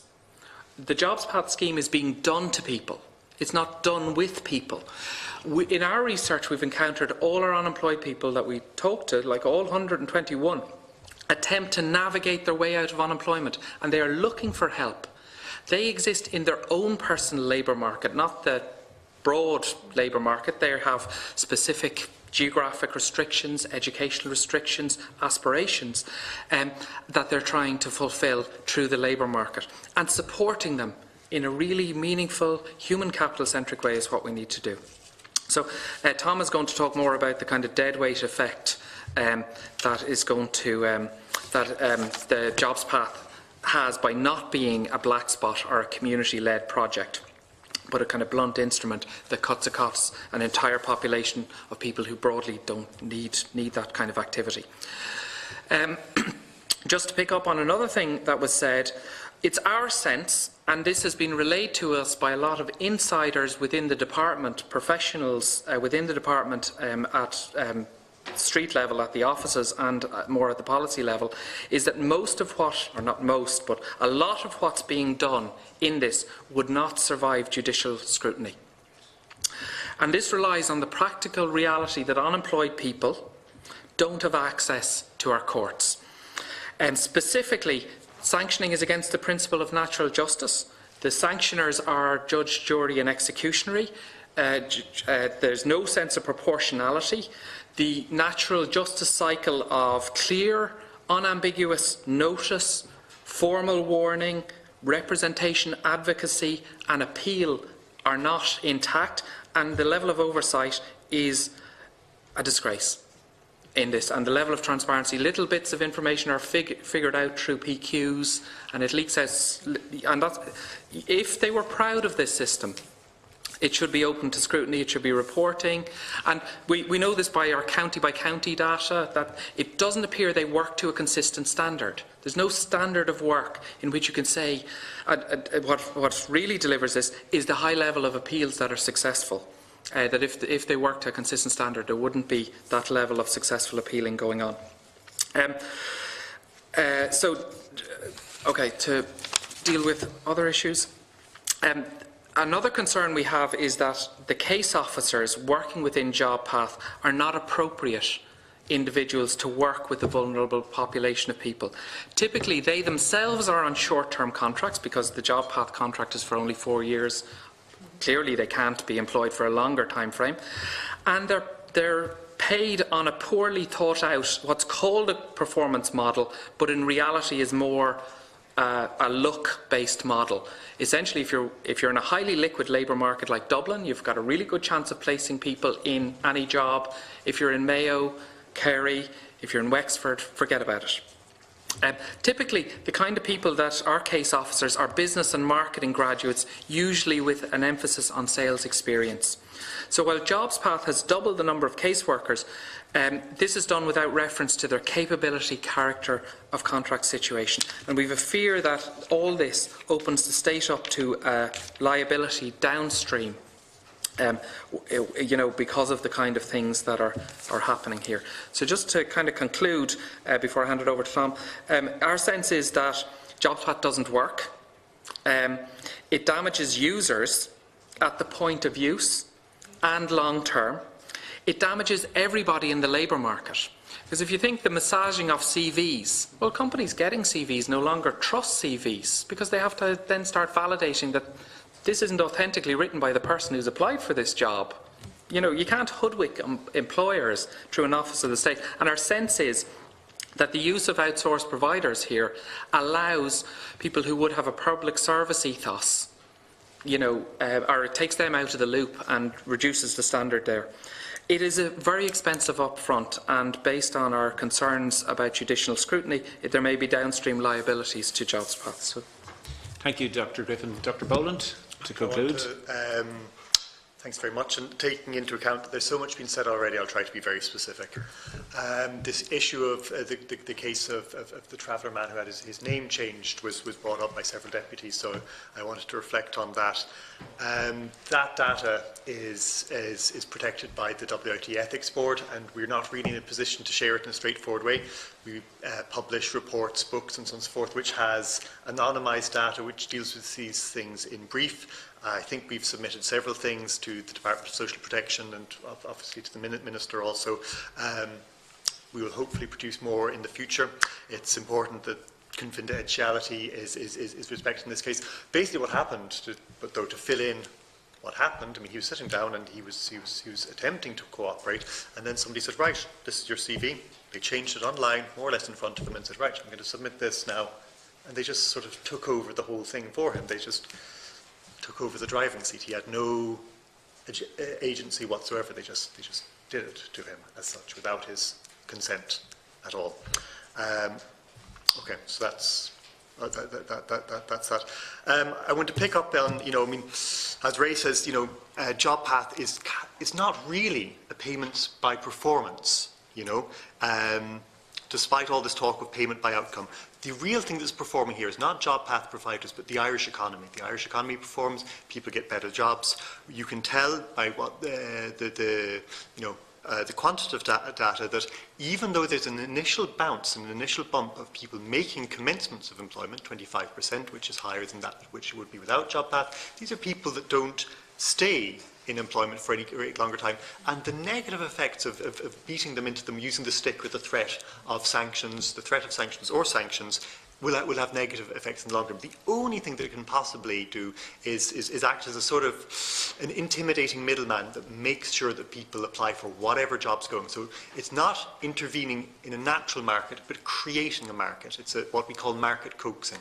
It forces people to enter the market and to apply for things below what makes sense economically or personally for them. So it's a huge problem in this regard. We've talked a great deal about what we want, and we come back to the fact that activation is an OECD-wide, EU-wide policy, activation of some sort. The Irish case, or the Irish system, was criticised for years, for decades, for being too passive, and this was, to an extent, a misunderstanding.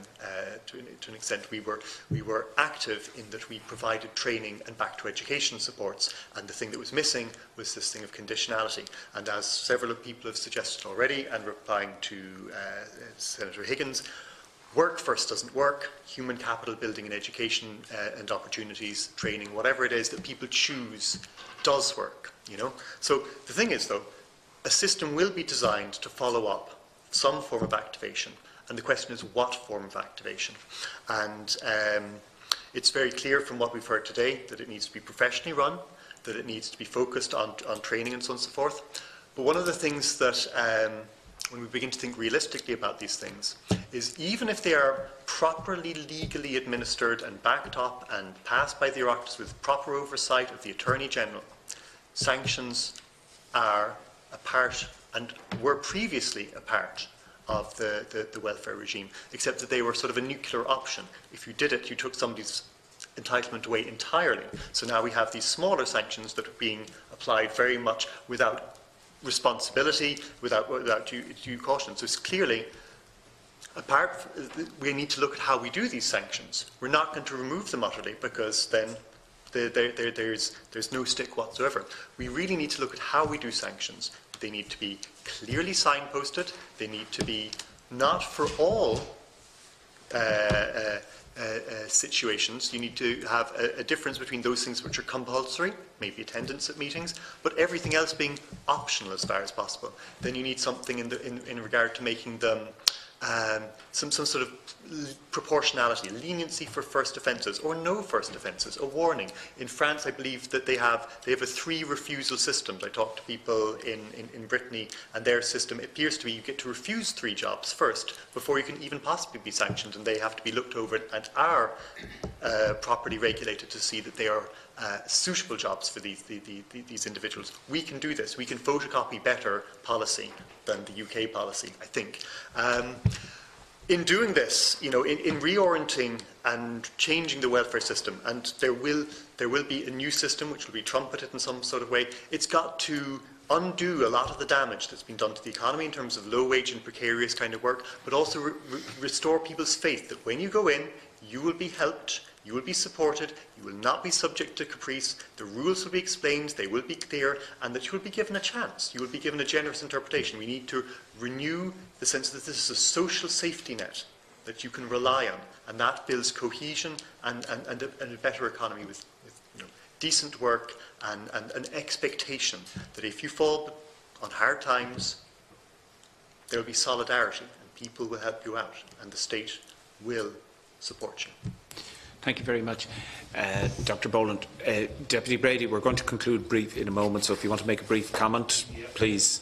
Just a few observations and questions stemming out of the answers there.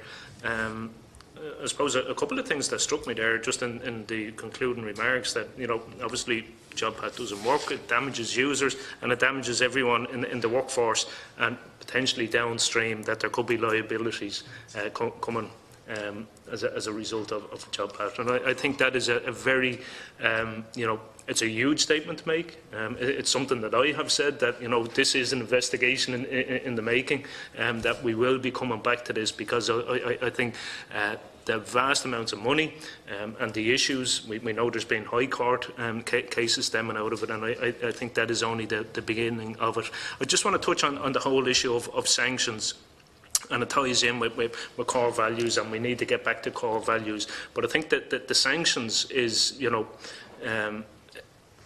it's, you mentioned all the words oversight, accountability, all of those, absolutely. But the problem I have, and the problem that many people have, and you mentioned core values, is the perception that this is coming from sanctions are imposed by intro offices. And I know many fantastic people with real core values working within the intro offices, trying to stop people getting into tourist nude or whatever terminology we want to put on it. And we're opposed to this privatisation from the outset. It was imposed without their input, consultation, and any of that. And I think this attempt, and it's there's a paragraph here and from the guys that says, while officially sanctioning decisions are made only by the intro office, in practice, in the experience of job seekers, the recommendation of a sanction by a JobPath provider was a fait accompli. In research, we have spoken to counter staff and case officers and welfare officers. The JobPath providers are described as deciding on sanctions, and I think that is very, very important, because when the Minister has been questioned on this, she said it is the decision of the intro offices, and yet all the evidence that I have and the evidence given here today is the decision is taken, and the guys outlined that as well, depending on the nature of the email that is sent. So I think that is important. Thank you. I think it was Jeff or Damien mentioned in terms of the contracts and this the whole rolling sanctions. And you made reference to in the contract that they could only impose sanctions up to 9 weeks. Then the job seeker had to go back onto benefit or whatever. So if you could send that section over to us, just so we could see that. And just one further point here, look, with your indulgence. And Ms. Green, in her initial contribution, she spoke about the PEX 1 and people 3 months unemployed, and being critical to get those back in, because they're more employable at this stage. And we know that when JobPath was rolled out, it was for, I'll just quote here, I can't find it. Oh, yeah. The purpose of JobPath is an approach to employment activation which caters mainly for people who are long-term unemployed over 12 months. And we know that was how it was initially rolled out. And they have completely deviated away from that. And I've encountered more and more people on a weekly, on a daily basis now, people who are short-term unemployed for days, for weeks, who have now been referred over to JobPath. And I think that is an admission that the system, the policy has failed. I also think that it is, because the nature of this contract and the monster that I've described as being JobPath, they have to continuously feed this monster that they have created. And we're seeing more and more of that. Thank you, Deputy. So I think we need, if there is more evidence around that, it would be very, very useful for the committee, because the Minister, time and time again, has said it is only for long-term unemployed people, but we see more and more short-term unemployed people being fed into the job path. And this is again about the private model. It's not about the individual, because the people who are short-term unemployed being fed in, it's easier for them to gain employment, therefore Brady, feeding the private companies the bonuses that they accrue. Deputy Brady, we need to conclude it there. If you have a response, you're going to have to submit it in writing. I just want to be clear with the witnesses. A number of issues were raised. Some of the points you made, Deputy Brady, they will be part of the consultative process that we do when we're doing the report. A number of the questions that might have been raised, if you have something to comment on, would you please send it in? The reason I say that is we have a voting block in the Dáil, so the meeting is due to conclude. Secondly, I suppose more importantly, to the witnesses, this is the final set of witnesses for this module of work that we've done. On the conclusion of today's meeting, and I make this comment to all witnesses at all meetings, if there is something that you reflect on afterwards that you want to add to what you have said, would you please feel free to correspond with the committee? And the reason I say that is we will shortly start drafting a report based on the hearings. And as I say, you are the last group of witnesses there. On behalf of myself and the committee, Mr Rudd, Mr Fagan, Ms Green, Drs Griffin and Boland, thank you for your attendance today and the opening statements and supporting documentation. In your case, Mr Rudd and Mr Fagan, it only arrived last night and the committee members haven't. It will be circulated long in advance of drafting the report. I just want to make that point clear, but they didn't have the opportunity. Colleagues, that's where we'll conclude and adjourn today's meeting. We're adjourned until 10 a.m. on Thursday, the 31st of January. Thank you.